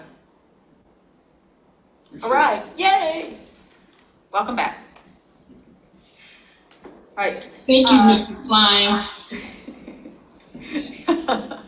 Glad someone's paying attention. Okay. Questions, comments from commissioners? Commissioner Hyde. Thank you. If we were to approve this with a condition that they adhere to at least the idea of the plans that have been submitted at this point, does that even hold them to it? I mean, Yes. this isn't part of that review. Yeah, this would absolutely hold them to that. Okay. Thank you. Commissioner Holland. Corto and you have two people. And then first. Corto and Chang. Oh, or were you just? You can go ahead first. Okay. Commissioner Corto, and then Commissioner Chang, and then Commissioner Holland. Thanks. Just to follow up on Commissioner Hyde's question, I mean, one of the concerns with a conditional use always is that travels with the property. So if this project, for whatever reason, wouldn't be built, how would that work, Mr. Lewan, if we say for this, using this site plan, would that hold any other person to this site plan? Or would it be better to specify the requirements? I guess I'm just not clear on how that works. It would be a lot easier and more comprehensive if you referred to the site plan for this conditional use. Now, a couple things would happen. If the applicant walked away, then in theory, someone could do another conditional land use, but they would have to meet this exact plan.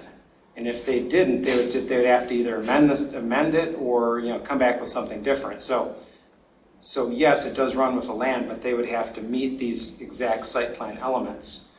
Now, if they got approved with this conditional land use and then it didn't go anywhere, somebody could still develop under the C2 zoning district without the need of a condition. Someone could still come in and just say, hey, the property is on C2, let's put in a small shopping center or something. This conditional land use doesn't change the zoning. It's just specific to the mixed use. So yeah, if someone still wanted to do a C2 project, they could still do it, and the conditional use wouldn't mean anything for them. Thank you for that clarification. And I just wanted to say I do appreciate that our earlier comments were heard and addressed, and I appreciate the effort, the thoughtfulness in really hearing about the mature vegetation and the buffering and so on. Thank you. Commissioner Chang was next, and then Holland and Moore. Thank you. I've got several questions for the applicant or the petitioner. So first one, is this going to be a phased development? In other words, you're going to build phase one as the warehouse in the rear first and then the retail at a later date? No, we are building the industrial portion, the rear section. That is our client's portion of the business. He intends to sell off the out parcel for someone else to come in and develop the out parcel. Okay. So I guess that was going to lead into my next question. Does the conditional use permit, and this may be for Mr. Lewan, is this including like a drive-through, or is that a by right that they're allowed under the C2 zoning? It's not by right.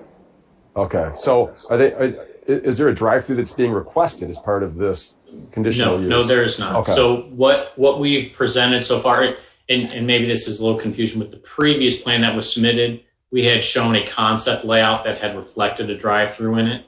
In receiving Doug's, Mr. Lewan's feedback on that, that was not a by right use on there. We've modified that to reflect more of a standard retail type building with parking lot, so that it does conform with the C2 uses.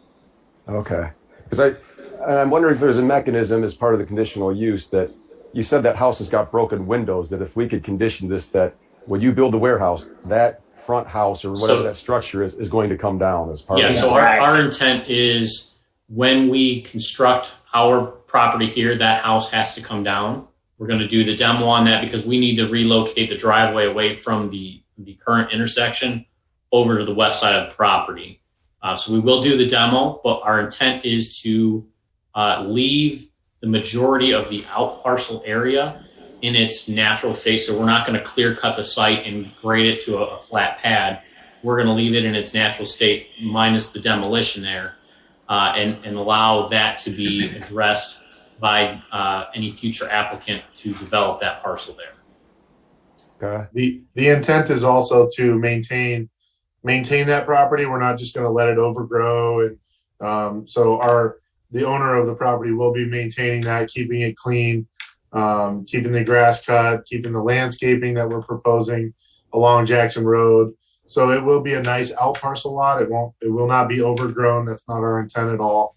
It will be a good front door until a developer can come in and put an out parcel property, building on that property.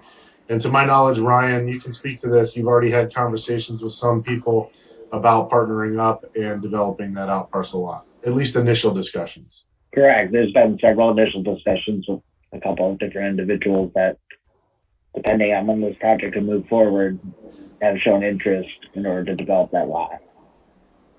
And will all of the mitigation trees, will they be planted on site? No. So unfortunately, what the issue that we have is because there is a heavily wooded section in the middle, there is a large number of trees that require removal and therefore a large number of trees that require replacement. In preserving more of the vegetation, we've also removed our ability to fully plant in those areas, those preserved open space areas basically that we have there. So while we've reduced the number of removals, we've also removed the area to plant replacement trees. So we are going to need to pay some into the township's tree fund for the replacements for what can't be planted on the site. Do you have like just a rough percentage? Like, are you going to plant 50% of the mitigation or 20% of the mitigation on site? Do you have a general idea? I believe we provided some calculations on the landscape plan. John, do you have that?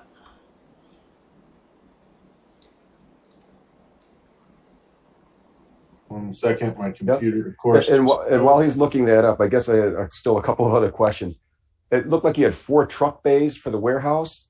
Yes. What are the hours of operation for the warehousing? Yeah. So Ryan, if you want to speak to your typical hours there. Yeah, typical hours are 8 a.m. to 5 p.m. Monday through Friday. No weekends, no late nights. So you wouldn't have a problem if we approve this conditionally that deliveries will be limited between the 8 and 5, maybe 7:30 to 5:30. Give a little leeway, but there'll be no deliveries on the weekend. I could work within that. Yeah, we could come to agreement on that. Okay. Those were the questions I had once I found out about the mitigation trees. Thank you for answering those questions. All right. I'm going to go ahead and share my screen real quick so you can see the landscape plan. And then I believe the tree calculation, Jared, is down here, correct? Was this updated? I feel like this was updated. Yeah, that table right there that we're looking at there. So total replacement trees requires 182. We can fit 43 provided on the site, and with 139 that would need to be paid into the tree fund due to the preservation of the eastern border there, where we had previously proposed a number of new replacement trees to be put in. I'll show you the landscape plan. So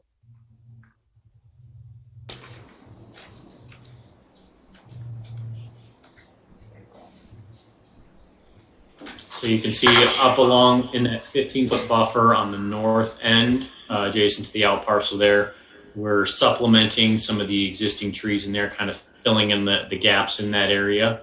And then as we move further south along that property line there, where the trees get a little more dense in there, we're not able to plant any new trees in there, obviously, because it's so thick and lush there. And then we would have a row of evergreens placed on our property right behind the wood fence in the area that's disturbed by any grading operations in there. Would there be any room, and it probably depends on the species, maybe it's not along the west property line? So the west property line is one of our, I guess our tight areas on the site there's some significant grade change between the adjacent property and ours as we're grading down into the development, but we're also hindered by the placement of the water line that comes in there. The water line, I think, is located inside, I think it's a 30-foot wide easement in Scio. And so that area is all occupied by water main easement. So we're not supposed to be planting vegetation within that.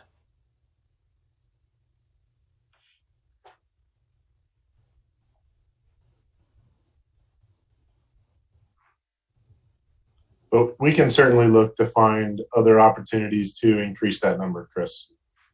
Yeah. It might not be 100 more trees, but we can certainly look at during the site plan process about maybe we pop a couple more in here, maybe we pop a couple more in there, and we increase that number. But just remind, this is from the photos that I sent, it is a pretty dense green, kind of a green wall there. The existing tree symbols look small, but keep in mind those are very large trees along that. Yeah. Yeah, my preference is to get as many trees as possible on the site, because you said there was, I think, 43 out of 182, so that's a little over 20%. So if there's a way, depending on the species,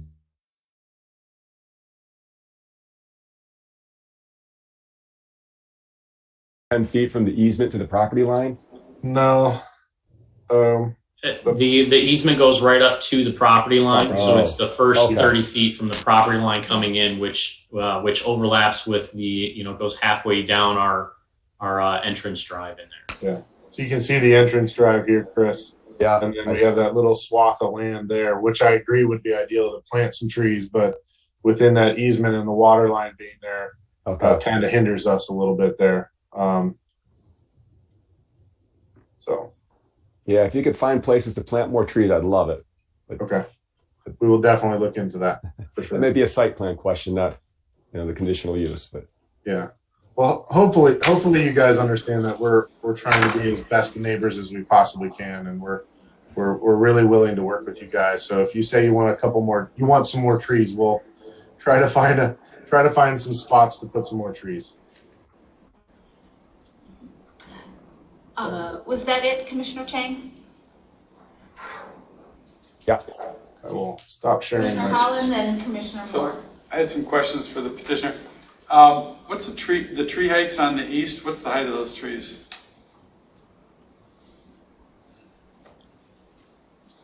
The edge of the hedgerow? The tree row on the east? 40 feet. They're pretty large trees there. Yeah, just because if they're 30 feet, like your building, they're not as tall as your building at the southeast corner. So just to be clear on that. So it's kind of deceptive, for me, it's just, I can't tell by looking at photos. So what the impact's going to be on the senior building next door that may be tall enough to see over those trees at the roof, etc. And that's the one side that there's no parapets on the roof. But I do have a question now. Is this building going to be visible from Jackson Boulevard? Yes, it will be somewhat visible. We are down the slope, so it's a little more hidden. As you're driving down Jackson Road, you can see there's existing buildings on the adjacent property up to the north, so your view corridor of our building is going to be a very narrow one. And of course, we are preserving all the existing vegetation on the out parcel until such time that the out parcel is developed, in which case there'll be another building there with a parking lot, and that parking lot, I think, is about 7 or 8 feet in elevation above where our front parking lot would be. Gotcha. And then your building is 25 feet high, so we'll still see, 15 so you're going to see maybe 15 feet from Jackson Road.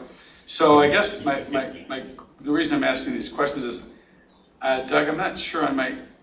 First, is it this is located at the intersection of Jackson and Baker? Am I right there? Yes. Okay. So when I'm not sure you've looked at the Jackson Road Overlay District, but specifically it talks about a community design feature and it particularly cites out for new development with frontage along the Jackson Road intersections of of Wagner, Zeeb, Stabler, Baker, and Parker Roads. And I don't see that there's any provision for that design the community design feature. So, they're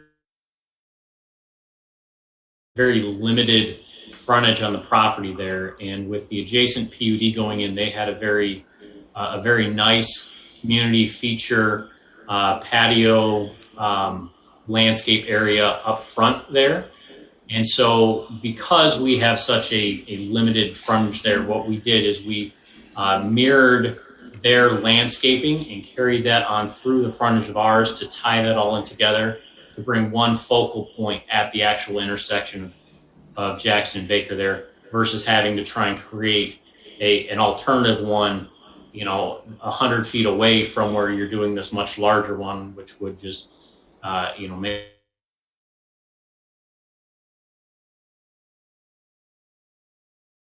at the actual intersection where they're coming in directly. So you're thinking landscaping is a community design feature? Yes, we're mimicking. Have you read the JROD, Jacksonville Road Overlay District criteria? Yes, we have gone through the Okay, Jackson because, if I'm not mistaken, the ones we've reviewed in the past, refer to pedestrian plazas and benches and so on. Now, whether that's all kind of evolving. Yeah, and if you can see, I shared my screen. We don't have that much of a frontage along Jackson Road. So if you look here, here's the proposed pedestrian plaza and sign from the Woodview Commons site, PUD. So we certainly, if it's something that you guys would like us to put in, another bench or some sort of feature, it just seems very redundant, and it starts to get busy along the Jackson Road when you're 150 feet away from another pedestrian plaza. So in conversations in the past, just carrying the really nice landscaping across our site, that seemed to be something that was desired and was okay, as well as there was numerous conversations and comments about tying into the pedestrian path down here, and how that's not necessarily a community monument or something like that, but that also allows access into the site, a pedestrian path tying into the long PUD path that's being tied in there. So we're open to, keeping all this green space, the green buffer, that certainly helps enhance the pedestrian path there. But during the site plan, if it's something that you guys are really looking for, another small pedestrian plaza out in front, we most certainly can look into it. It just becomes kind of redundant to have two of them within such a short distance. So we thought that having a really nice, well-landscaped area and putting the focus on the really large pedestrian plaza there at the PUD process was probably more desirable than having two of the smaller within 150 feet of each other. So that was our rationale. We definitely have had conversations about that in the past. Okay, so your position is let the other guys build it, so we don't have to, and we'll let them build the pathway and let them build the community design feature, et cetera, et cetera. And this is not a time for you to interrupt me again. So then, Doug, tell me if I'm wrong in the principles, the design or in the JROD. Facades greater than 100 feet in length measured horizontally shall incorporate projections or recesses. Is that something they're going to have to be concerned with? Yeah. Of at least 20%. So basically this pre-engineered steel building, which is what we talked about before, kind of the JROD, the whole idea of the JROD, the intent, the purpose of the JROD is to enhance the streetscape, create pedestrian pathways and outdoor spaces, promote high quality architecture, provide, for vehicular and pedestrian circulation patterns that support the boulevard design for Jackson Road. And then there's some general exceptions, but I again see that I'm curious Is it J-Rod being followed with this Well, preliminary design? well, it will be at the site plan stage. So, when we're saying, gee, we want it, if we put a condition on this that says, we want you to follow this, then they come to the site plan stage, we've already said, we want you to follow this, and then we're changing our mind. So I have concerns about that. It refers to pitch roofs and flat roofs, overhangs and so on, and I know they've done the parapets on 3 sides, but the most visible side, it pitches west to east. And they have covered the principal entrances as far as having them have features. So that's my concerns.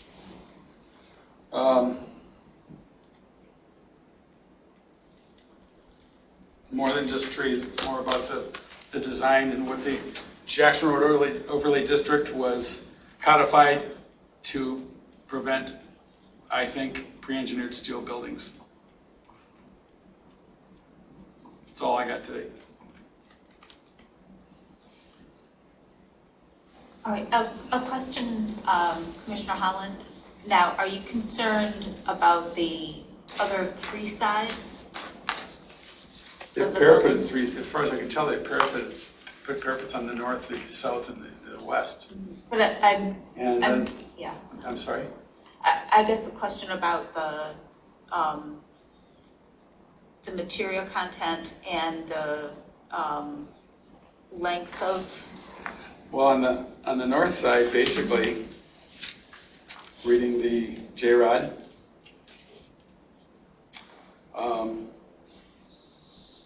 facades greater than 100 feet in length, measured horizontally, shall incorporate projections or recesses extending at least 20% of the length of the facade, nor uninterrupted length of any facade shall exceed 100 horizontal feet.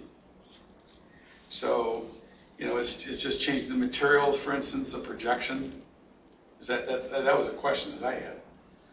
When you look at this, is that really? Not really. Because when I look at it on a site plan, it's a rectangle. And then it talks about the ground floor facades. Trying to remember where it is here. So your concern is that the design of that building, be sure that it meets the standards of the J-Rod? Yes, because the J-Rod was, for me, when that came through the Zoning Ordinance Amendment Committee, what the idea was to avoid having buildings that are cookie cutter or pre-engineered steel buildings that are a rectangle, that don't have attractive design features along the boulevard. All right, Commissioner Moore.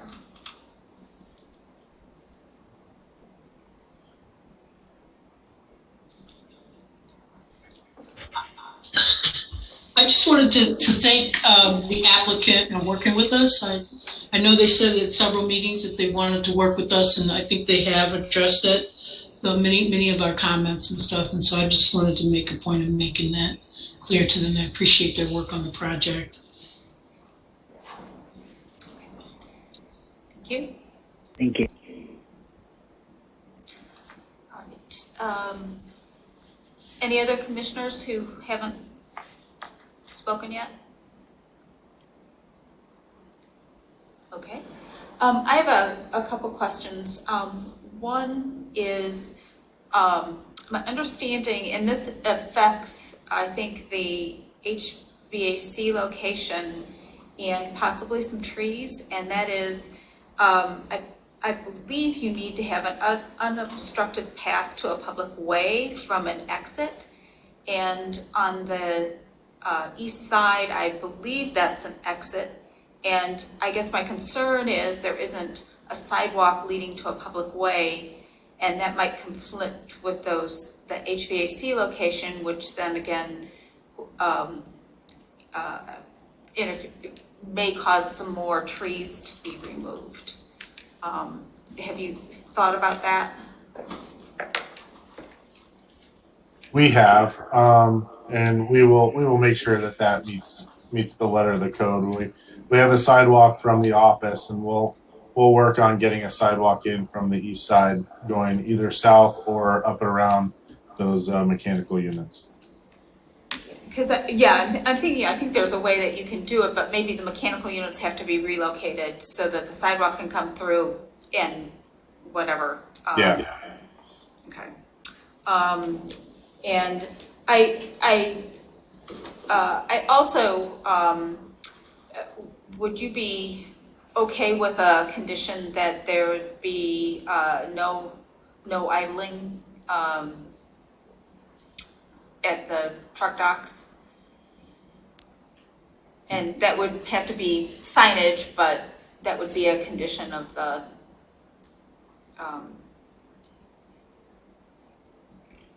site plan. Ryan, that would be for you. That should be workable, correct? Let's do that. Yeah. All right, and I think, so. Let me just comment. Part of the concern is that this may not always be this use in this company, and a conditional use once the building's built, things can get cast aside and the rules can change with a different occupant. Right. Thanks, Jen. Right. So that, I think that was my basic concerns, and I think you've addressed a better screen between the truck bay. I don't think it'll affect noise as much, but I think with the no idling, that certainly does, help. So, all right, those were my thoughts. All right, so I've heard conditions around making sure the building conforms to JROD.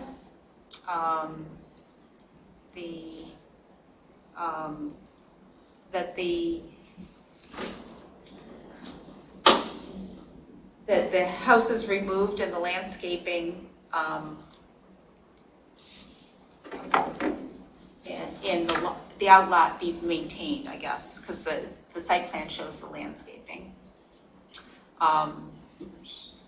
We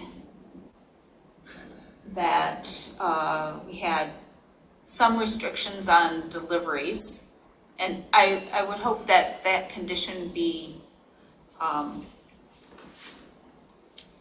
maybe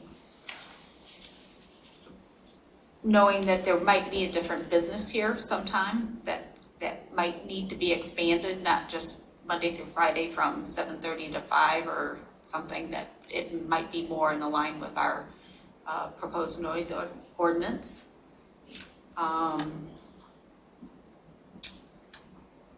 Right. And I think if, the HVAC goes on the roof or anything like that, it has to be screened if it's, that the JROD covers a lot of that. Were there any other conditions that I didn't? I'm sorry? Commissioner Coteau has. Oh, Commissioner Coteau, sorry, I couldn't hear you. I don't know if this would be a full condition, but as Commissioner Cheng said, to plant as many trees as possible on the site. Maybe that's a site plan issue.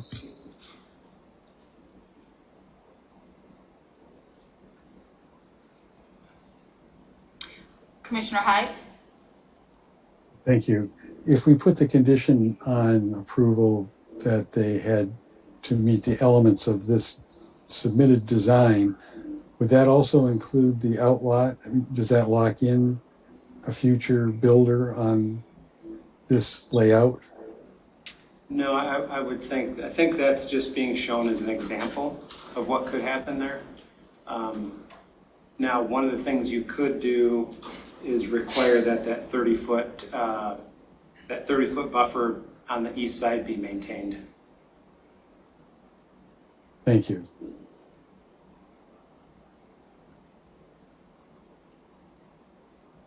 All right.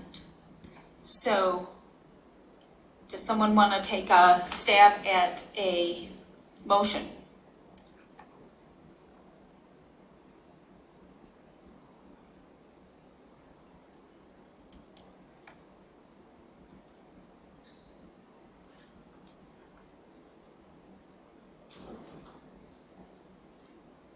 And we can all help build it. Someone has to start.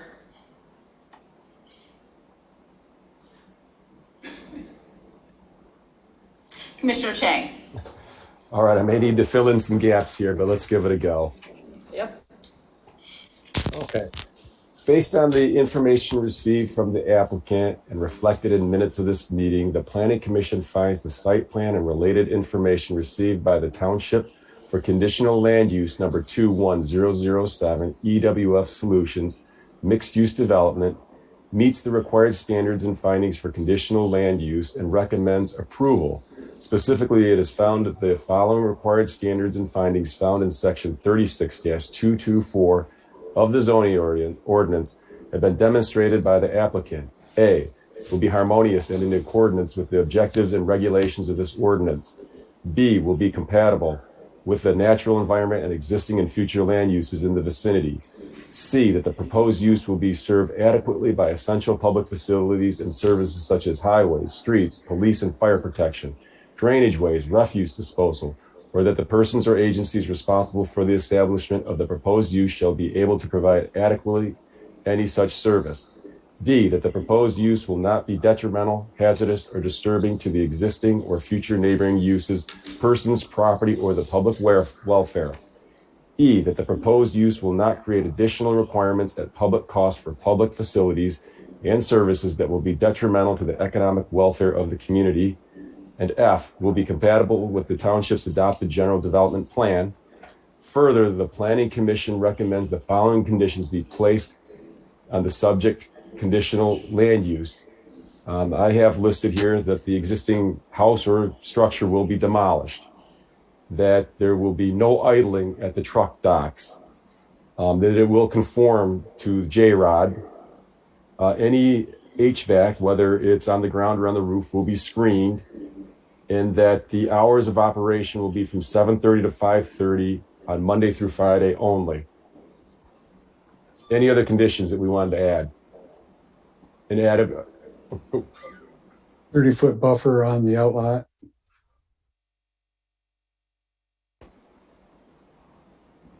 We have that reflected as a 15-foot buffer. Are we requesting to increase that to 30 feet beyond the limits of where the building setback currently is?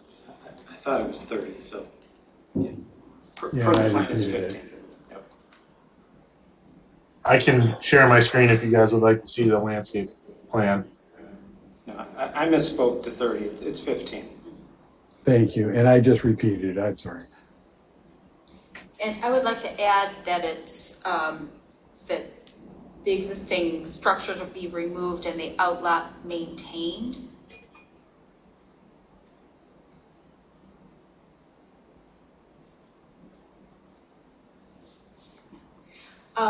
And I would propose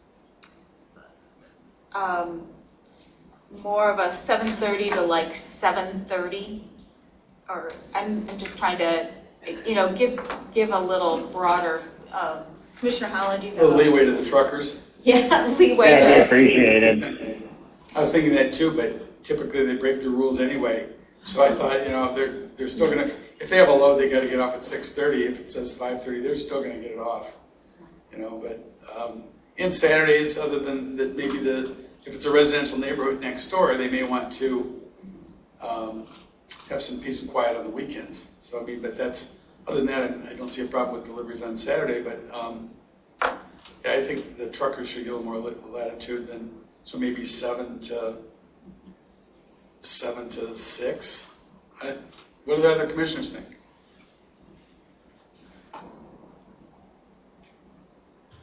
Commissioner Koto. I would go for 7:30 for families with small children. 7 may be pretty early.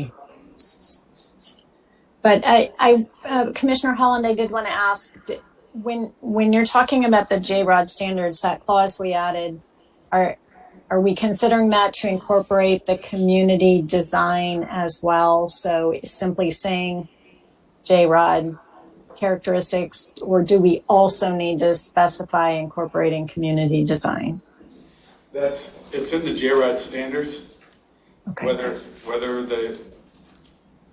I guess it's in the standards. Okay. And whether you make a condition or not, they have to meet them. So it's a zoning standard, really. Are we okay at 7 to 7? Or 7:30 to 7? See, personally, I'd rather have peace and quiet. I'd rather have peace and quiet when I'm grilling on my patio at 6:30 as opposed 6:30 as opposed to, the little guys are up at 6, 7 o'clock anyway. But I think having the trucks coming in at 7 a.m. could be disruptive to people that don't start work till later. And the senior living? They can't hear anyway. So 7:30 to 6:30? 6:30? Are we good? Okay.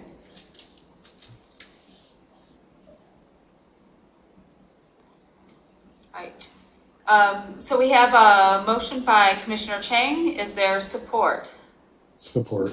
Support, Commissioner Hyde. All right. Any further discussion? Roll call vote. Just so I can make sure the records are correct, who made, okay, I'm it was Commissioner Hyde. I just want to make sure I've got it correct. Commissioner Hyde was the second. Okay, got it. I was a little bit behind. Okay, Commissioner Hyde, Yes. Commissioner Courteau, Yes. Commissioner Holland, Yes. Commissioner Moore, Yes. Commissioner Chang, yes. Commissioner Culbertson, Yes. passes. Thank you very guys, much. I really appreciate it. We'll Thank see you very then. much, everyone. All right. Thank you. And we're moving on to reports and commission activity. Does OHM have anything for us? No, we don't have anything to report. All right. Thank you. Mr. Luan.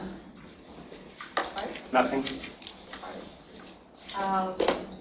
I, as chair, it's just the joint meeting with the trustees for the master plan. Board of Trustees, Commissioner Koto.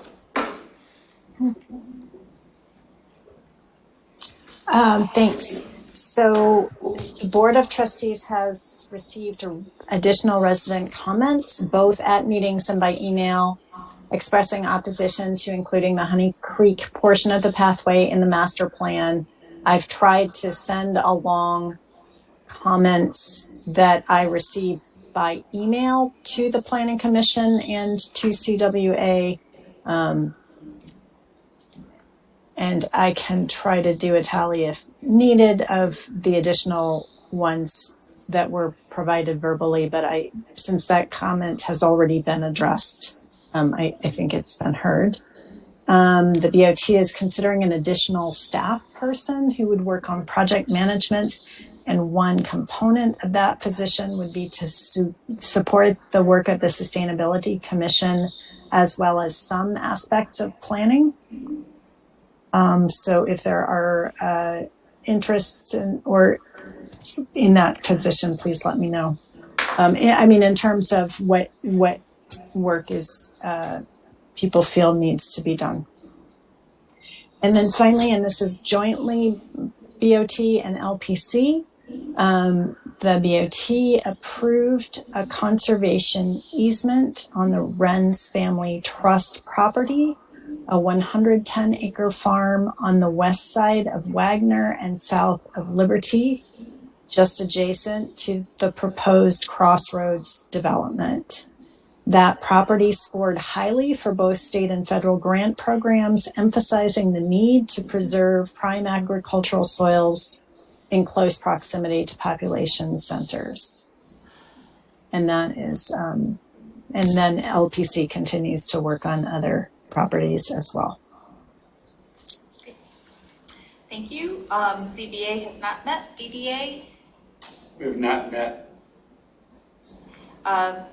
I don't think the Road Commission Advisory Committee is up and running yet. Anything along Commissioner Coteau?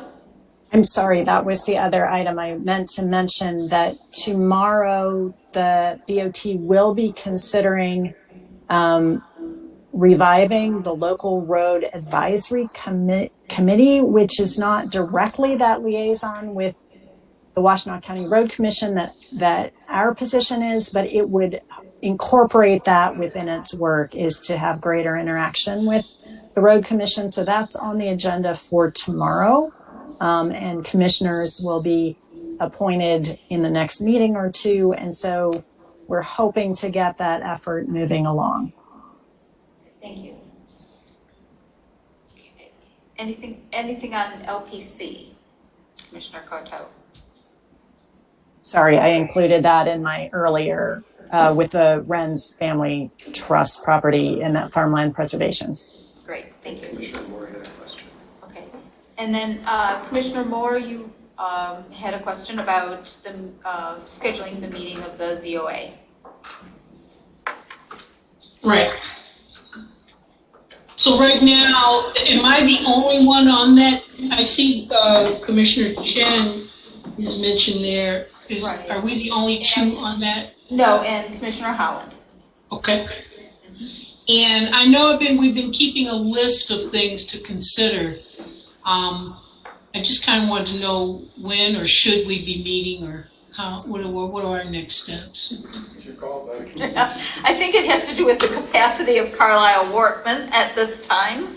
Okay. Meaning we kind of need to get through I'm speaking for you, Doug. But I think we need to get through the master plan, and then we can attack that list, but keep that list going. Okay. No, I appreciate the update. I just didn't understand. Every day, every meeting, I just didn't understand where we were at with that. But thank you. We'll get you busy soon. Parks and Rec. Commissioner Hyde.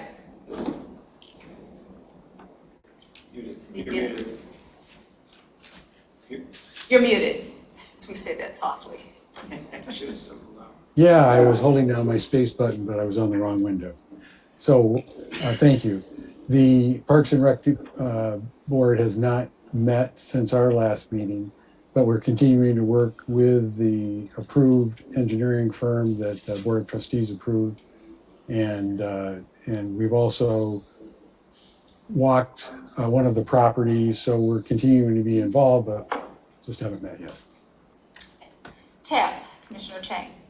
Okay, we already discussed that we removed the map for the Honey Creek Trail up in the northeast corner of the township. And they also gave a presentation that we also previously heard regarding the Sustainability Task Force. So it's off and running. Here in River Watershed Council, Commissioner Hyde. Nothing to report, no meeting here. And I believe our support in Christie has been on vacation, so we don't have minutes. So I'll entertain a motion for adjournment. So moved. I move adjournment. Moved by Commissioner Hyde and supported by Commissioner Moore. Roll call vote. I forgot to ask if there's any further discussion, but roll call vote. Okay. Commissioner Holland. Yes. Commissioner Moore. Yes. Commissioner Courteau. Yes. Commissioner Hyde. Yes. Commissioner Chang. Yes. Commissioner Culbertson. Yes. Thank We you. are adjourned. We are adjourned at 9:45. Thank you, everyone. Thank you. Good night.